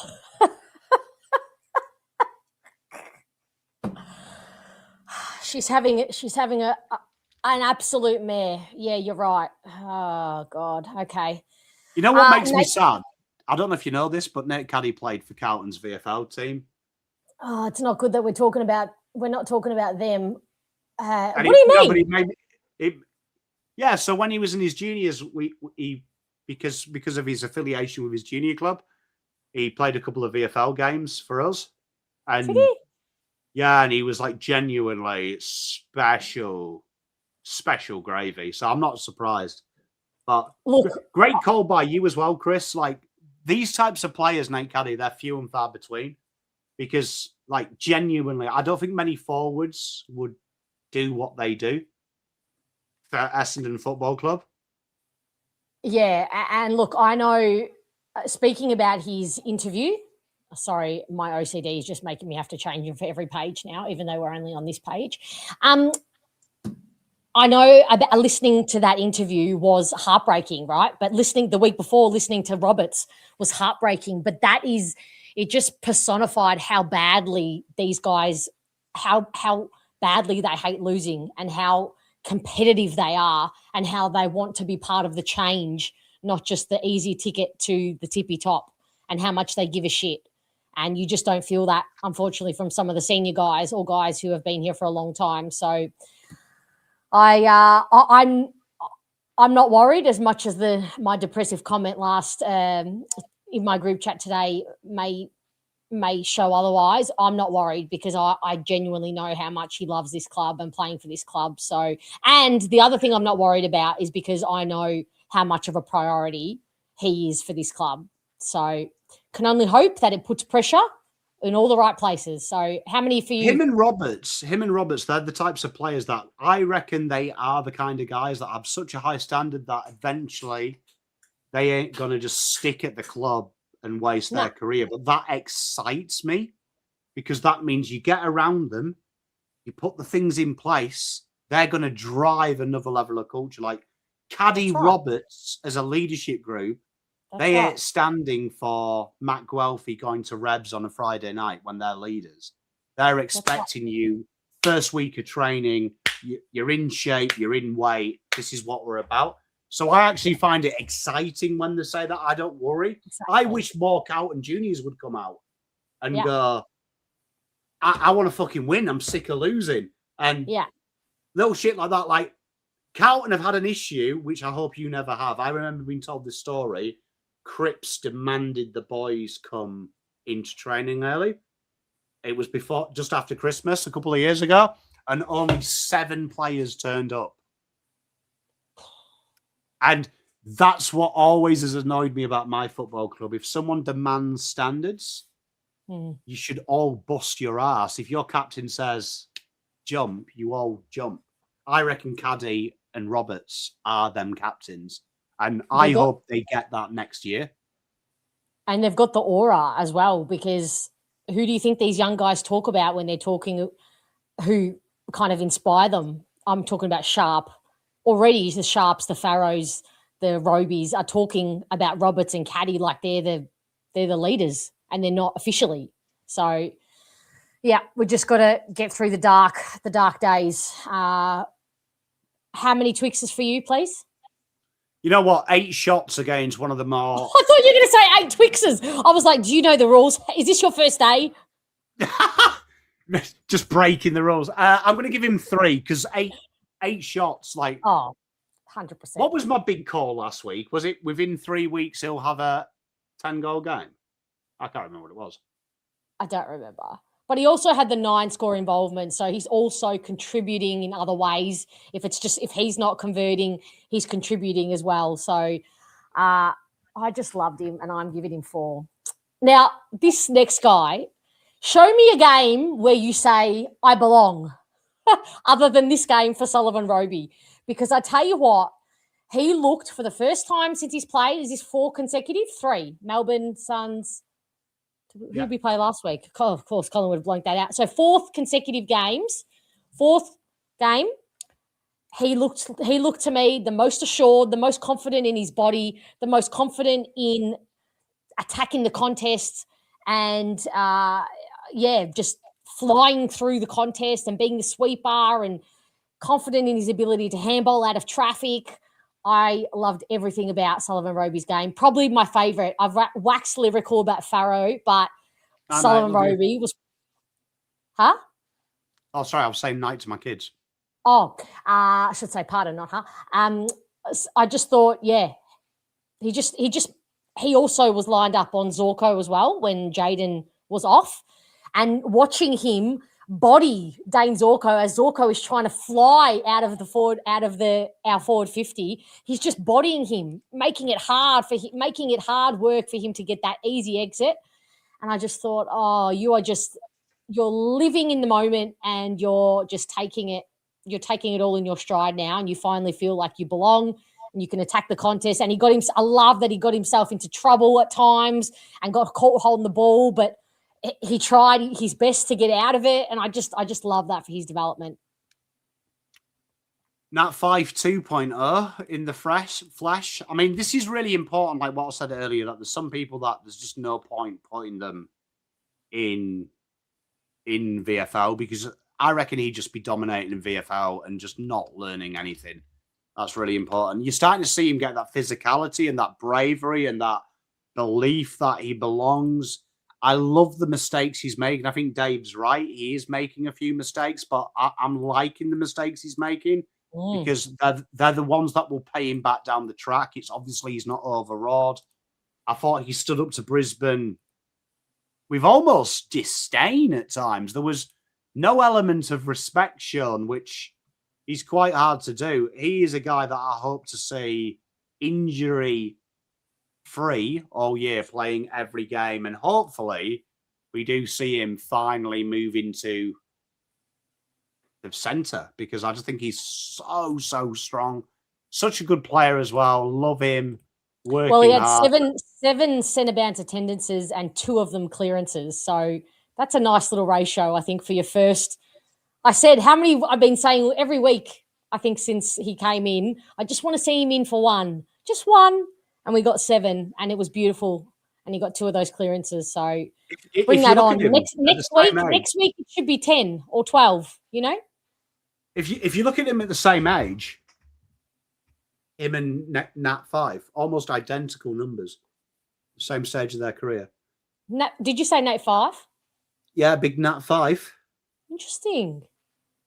How tall is Nat 5 again? Nat 5, let's have a look. I can't remember. He was a big boy. 191, so 192 versus 91 at the same age. Interesting. Better looking than Nat 5. Yep. Ticks that box, that's for sure. How many for you? 2. Oh, I think I was a little harsh on him last week, so we'll give him 3. All right. Cole Langford back in the forward line this week, which wasn't a super surprise because he did train there. My biggest gripe about his game was the goals he missed, because he did the really hard work to present and get those opportunities. And early in the game, I just think for a senior guy, you need to kick those. It wasn't like he was having them, deep on the boundary like Paul Caddy was. He was in some really good positions for him to do to kick the goals. And just like 2 Meter Peter converted his, senior player stepping up, doing his job, Langford needed to nail them for mine. And I was really, really impressed with his game. Well, he's had a good month, I'll say. We're in May, but a good April. So I thought, very disappointed. That probably just shunts him from getting a Twix for me. He still had the 9 score involvements, but 4 shots on goal for 1 goal. So unfortunately, probably just needs to convert, and then you're having an impact on the game for mine. Good to see you, Iman.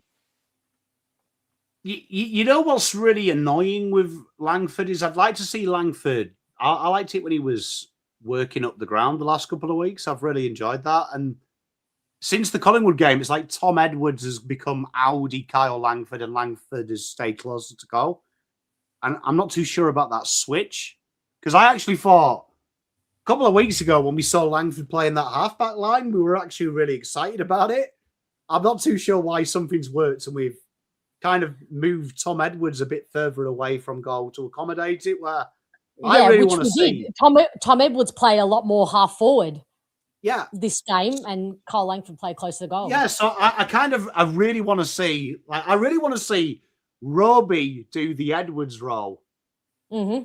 Edwards caddy as the main guys, and then Langford being that like kind of conduit that we saw. Just feel like that's really excites me. He's combative, but yeah, it's weird that we've moved him around. I agree with Dave. I thought when we saw him at halfback, we saw the best of him, and we were raving about that like 2 weeks ago. It was like tactical coaching. Yeah, and I loved it. I thought it brought out the best in him. I really thought it brought out like, this is my space. I see the game in front of me and I can impact. I'm the big guy down here. But I do feel for him. It's not his fault he's being ping-ponged around the ground to where we need. But he's also got to put the big boy pants on and do the job. If you're stuck at full forward, kick the goals and just tick that off your list, put that down, and step up in those moments. So, yeah, not his fault. Obviously, we had too many defenders this week as it was, but could he have played the wing role? But nobody really likes that. So, interesting what they're going to do with him moving forward. I don't think he goes out of the team. So, interesting what he'll do. So, no Twix. No Twix. All right, now let's finish. Now, see, maybe I did this on purpose, subconsciously, leaving the feel-good story for the lucky last guy in tonight's Twix show, Nick Cox. This just made me happy because you know what? I've watched him play really, really good football in the VFL, and I was just, my heart, again, too much over-identifying with players for me. But I was a little bit worried about him maybe getting monstered by a Brisbane defender who's played a bajillion games and everybody just going to jump on his back. Oh, see, he's soft and blah, blah, blah. But to his credit, having Harris Andrews play on you, and I know I think Leicester lined up on him a little bit as well, but he honestly more than held his own for mine. I thought maybe there were one or two contests where he got out-muscled, but generally he had, I thought, a really good game as a whole. They kept him quite close to goal for a lot of it, but he also worked his way up on the wing. And in that one moment where he got that holding the ball free kick, can't remember the Brisbane player, but if you watch his work, if you watch his movement and his work, just outside that forward 50, the 50-metre line, if you watch his work and how he actually gets that tackle, read the play like a pro, knew exactly, we're reading the defenders kind of telepathically. I just loved it and was so happy that he got that goal in the end because he had a few moments where he could have got on the end of a couple. But honestly, I'm just so happy that he had a good game, let's say. Another Northern Knights Cowton trainee. It's mildly annoying. We're talking about another one of them. Yeah, look, I remember, I think it was 2019 from memory. It would have been one of the dark years. They all merge into one. But seeing a big giant be able to kick brilliantly with a left and right foot just confused me because if you know Carlton, we struggle to find one guy who can kick well with his good foot, let alone both. Great to see Nick out there. Like, one thing, like that guy has had the worst run of luck. I can't think of any worse starts of the career ever. Do you know what I mean? It's actually tragic, really, if you think about it, because he's incredibly talented. I love the fact that he hasn't lost any of that competitive streak, Fiona. You know, you talked about it. People would have called him soft, but like, we're not talking about his career here. We're talking about his life as well. Like, you hear from Boyd and people with these types of head injuries, how much it affects them later in life. So he's only a young pup. I loved how he's competitive. I think there is something there.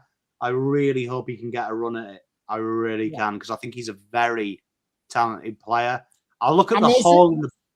There's a sense of urgency too to him, which again I did not see until the Richmond preseason game. Did not have that urgency all summer, but it came out and it obviously coincided with a bit of confidence in his body and his ability to attack a contest or to wear any kind of heat. But he had that again, and I was watching him a little bit off the ball, and, you know, he's got that pace as well. He can close space really quickly, and that's what I was referring to, getting that tackle. He was kind of oscillating, defending space between two Brisbane defenders and then close space so quickly that he tackled the Brisbane player and got the free kick. But, yeah, the urgency and the competitiveness is the competitive fire was what I wanted to see, and I thought he did. With the holes down back, I mean, I remember his draft really well. I always thought he might be a future backman. Just the way he read the play, still good overhead. His kicking is very good for a guy that is huge as well. Like, we have tried him. We have tried him down there, definitely. Like, I wonder if that's like a long-term option, because I think forward, I can't see getting past Nate Caddy and Tom Edwards long-term. But, yeah, I hope he goes all right. It was good to see him back out there. I'm a big Cox fan. Sounds weird. Any from you? No, for me, but good to see him out there. This is probably more of a. It wasn't a fantastic, fabulous game, but more the feel good probably is coming into this. If this competition allowed for half Twixes, you probably would have got the half Twix. So one, it is just for the feel good story, and the one and the goal as well. But also because I'm just really relieved that it kind of translated, his VFL form translated a bit to the AFL. So obviously against very good opponent too. Yeah, keep an open mind, David. I'm not saying he's going to be the next big thing, but small steps from where he's come from. All right, Pom, who is getting your half Twix bonus, please? Easiest. We value excellence here. Nate Caddy, the way he spoke, that turns me on. Someone that ain't here just to fucking sniff underwear. Good to see. 0.5 vote. Don't know if we needed that analogy, but all right, we'll got to do something in the locker rooms. Yeah, okay. I'm giving my half a Twix to Jacob Farrow because I thought, just thoroughly enjoyed watching him this game. A little bit of leadership. Oh, you're getting on the Faz train, I see. I am. I haven't been aboard the Faz train. Well, when I say I haven't been on board, maybe I haven't been in the first carriage. I'll say that.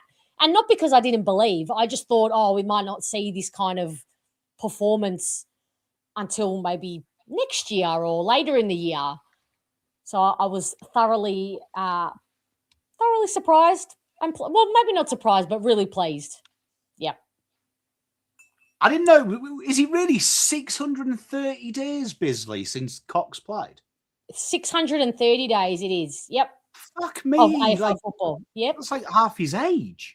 Well, he had to go across. Yeah, he had to go across the world to get second opinions and things like that. And I don't know how many of you guys read the recent article that on the AFL site or maybe it was one of the newspapers. I don't know. But about Kobe Stevens. Did you read it, Pom?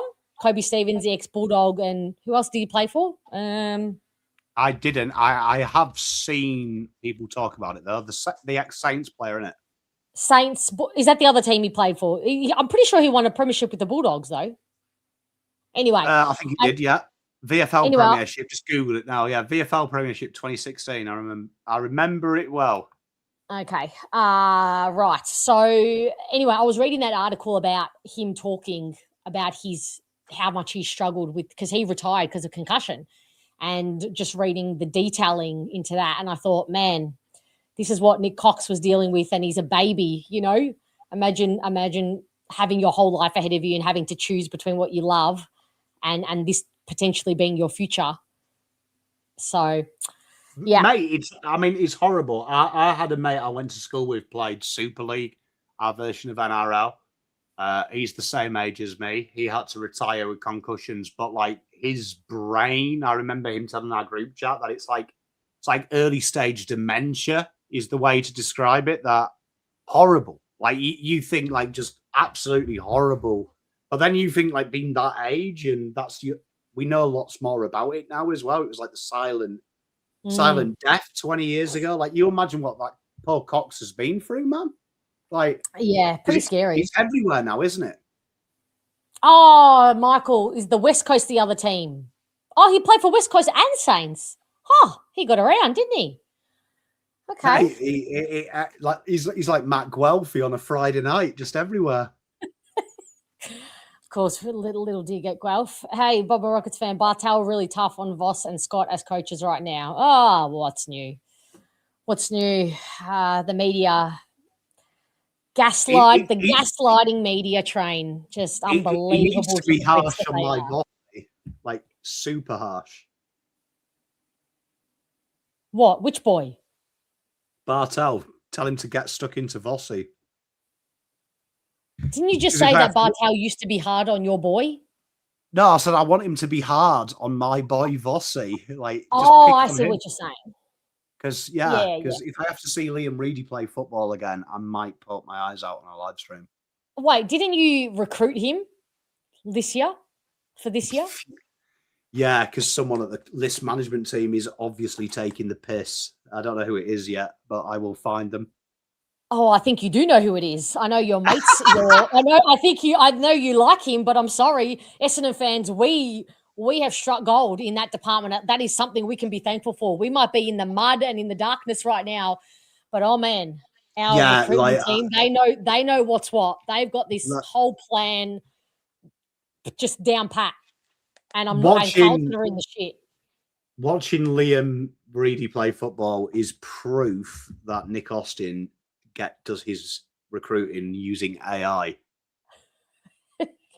Well, all clubs are using AI for everything now. Sam Mitchell uses but usually with sophisticated algorithms. Like I'm pretty sure Nick Austin just typed in "gettable big twat that rucks." Where'd he come from? Fremantle? No, where'd he come from? Fremantle. And even if you go and read the recruitment signing as well, they have the audacity to go, we're hoping he can be a success like other ex-Fremantle ruckmen that have left. Like Lloyd Meek. Fuck me. Jesus Christ, bro. Anyone who was on the live stream will attest. I actually spat my dummy out at halftime and I was like, I can't do it anymore. I can't watch players like this play for this football club. Oh, yeah. See, I think, is this the difference between Carlton? Do you have as many, and Essendon, you don't have as many kids like to hold your hat on like we do running around at the moment, right? Because we're surviving on Caddies, Roberts, Sharp, we don't have the Roby. levels of yours.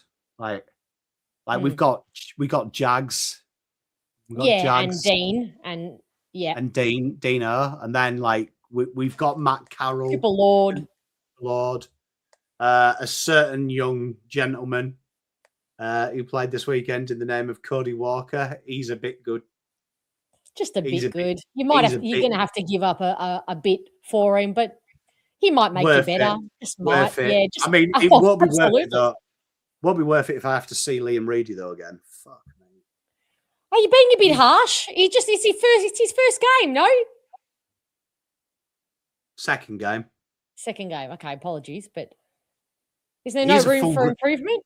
He's a full-grown man, Fiona. He's 23 years old.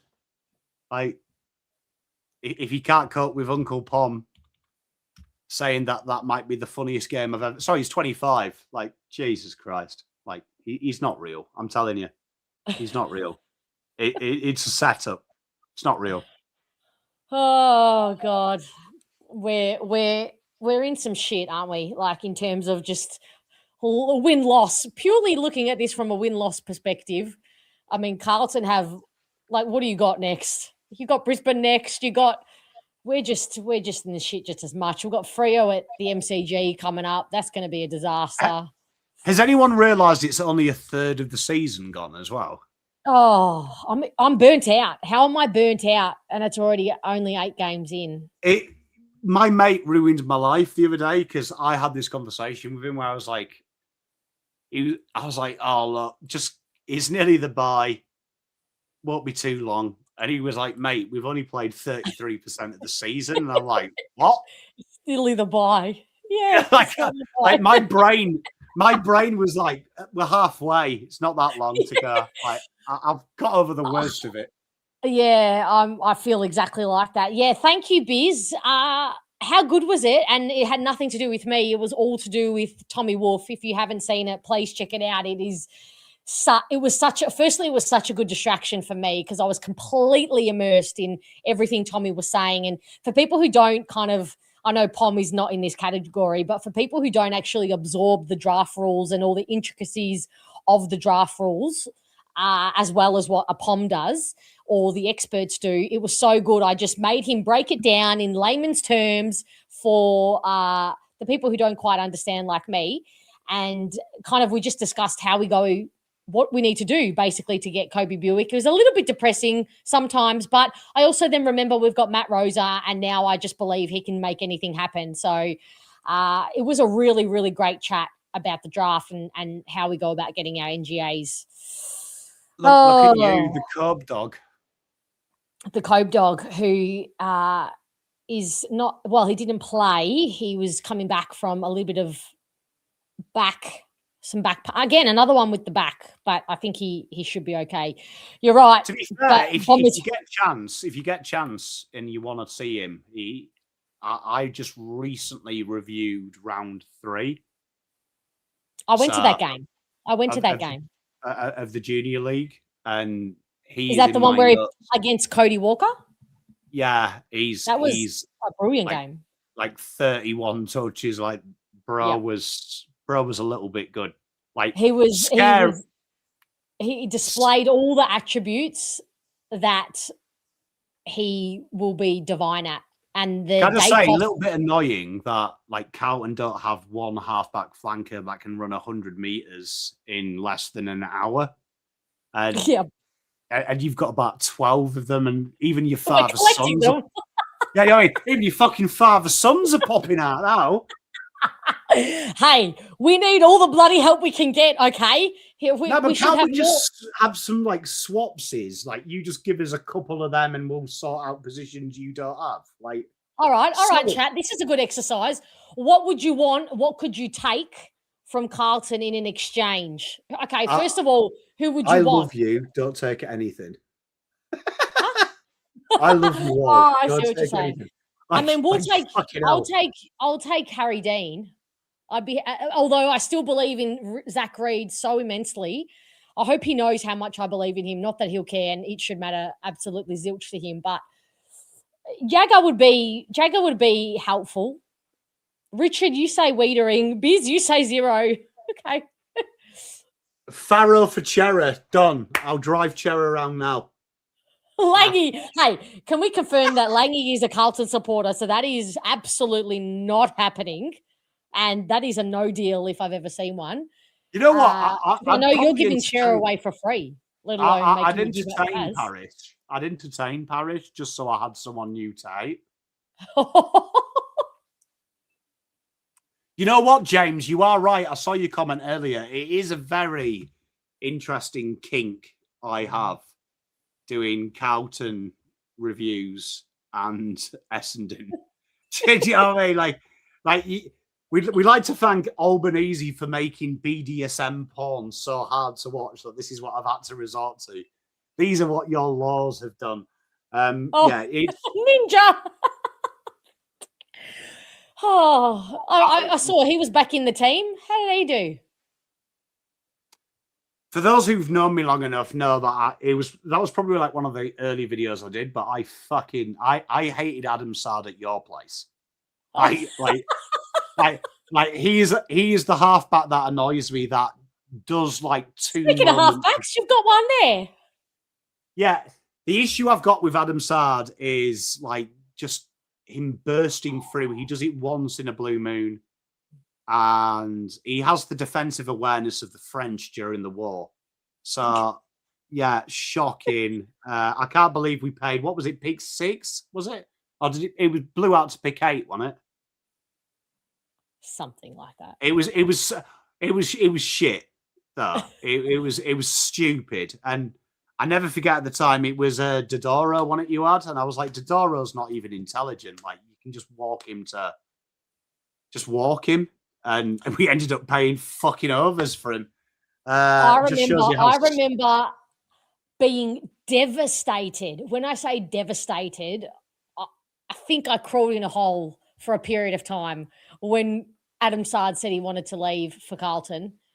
and I think he was good for you guys for a period. But now it's just whoosh, has that turned? Yeah, but we've always had an issue of playing players to their strengths. So, like, we'll have like an idea of what we want the halfback to be and just buy one or bring one in and turn them into that. Like, last year, we had him as a lockdown defender, man. Like, you only got to watch the game this week, and they're asking him to, like, thread passes.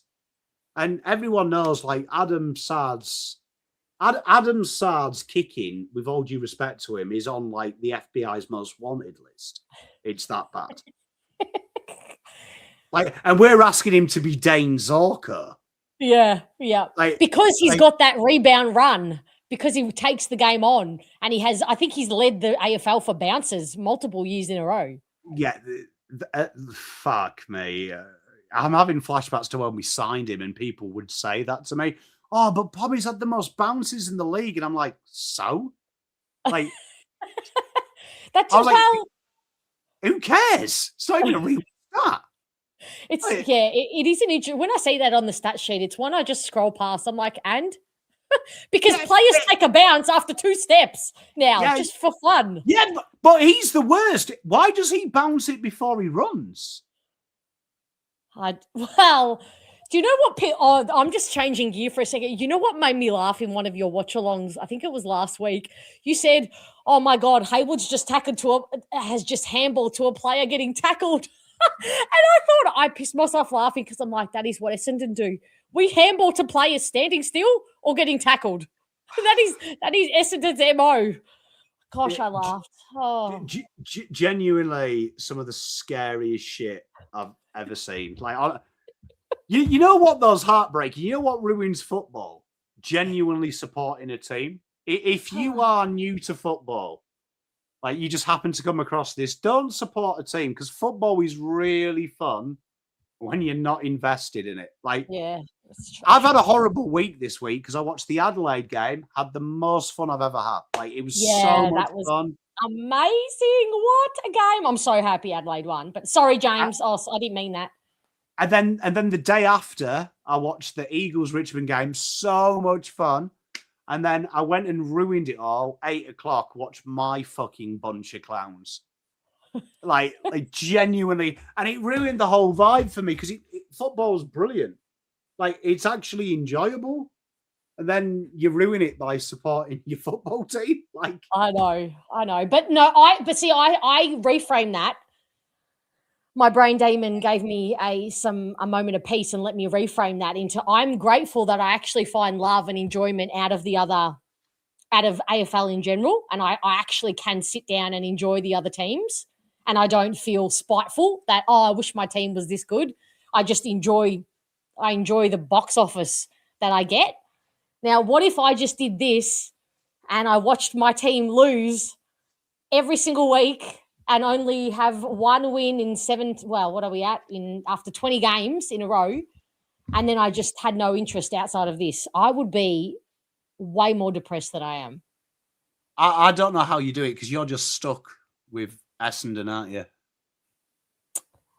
Well, no, that's my point. That's why I'm happy I enjoy other games. No, I know, but like content-wise, like I'm so fortunate to answer your question. Sundays are the best time to watch Carlton. Like, if I did the fixture list, and I said it on the video the other day, if you're watching when you do the fixtures from round 9 onwards, Carlton Sunday 4 p.m. Just end the week with it when no one will watch it. I have to do a video on Monday, so I don't care about football enough anymore. I'll go straight in. I'm sick of Friday games, Fiona. We've got Friday game this week. The last thing I want to do is start my week with these 23 clowns. Tell you. Yeah, I think if I'm wrong, I could be wrong, chat, but I think we've got a Thursday night game coming up, which I am hella dreading. I think the AFL was smart enough not to give us any Friday night games, so that's a positive. We can all be grateful for that. But have you got this? When do you play? Saturday, 4 o'clock. See, that's not a bad fixture. Is it? I think it's a bit of a No, because the Saturday 4's good, right? Because you've got the evening game straight away, so you can just flip your brain. Well, no, because that's you're doing fan cams and everybody should be on the fan cams. Thank you, Pom. Yeah. You see, for me personally, I don't mind Saturday 3 o'clock, 4 o'clock, because I can just go straight and watch another game after. That's fair. That's really fair. Oh, God. All right. Maybe let's end it there. I certainly feel better than I did 2 hours ago. So thank you, chat. Thank you, Pommy. I knew I would. Life is too short to be in the darkness for too long. So it's a new week. We move on and we go again. And we watch these kids grow and blossomed. And we get our joy from that. So thank you so much, Pom Dog. My pleasure. Thank you very much for having me. Always, always, always have you.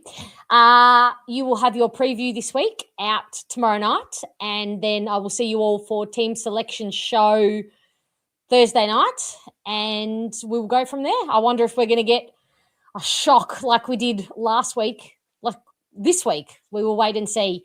Thank you so much, everyone. Take care. Peace.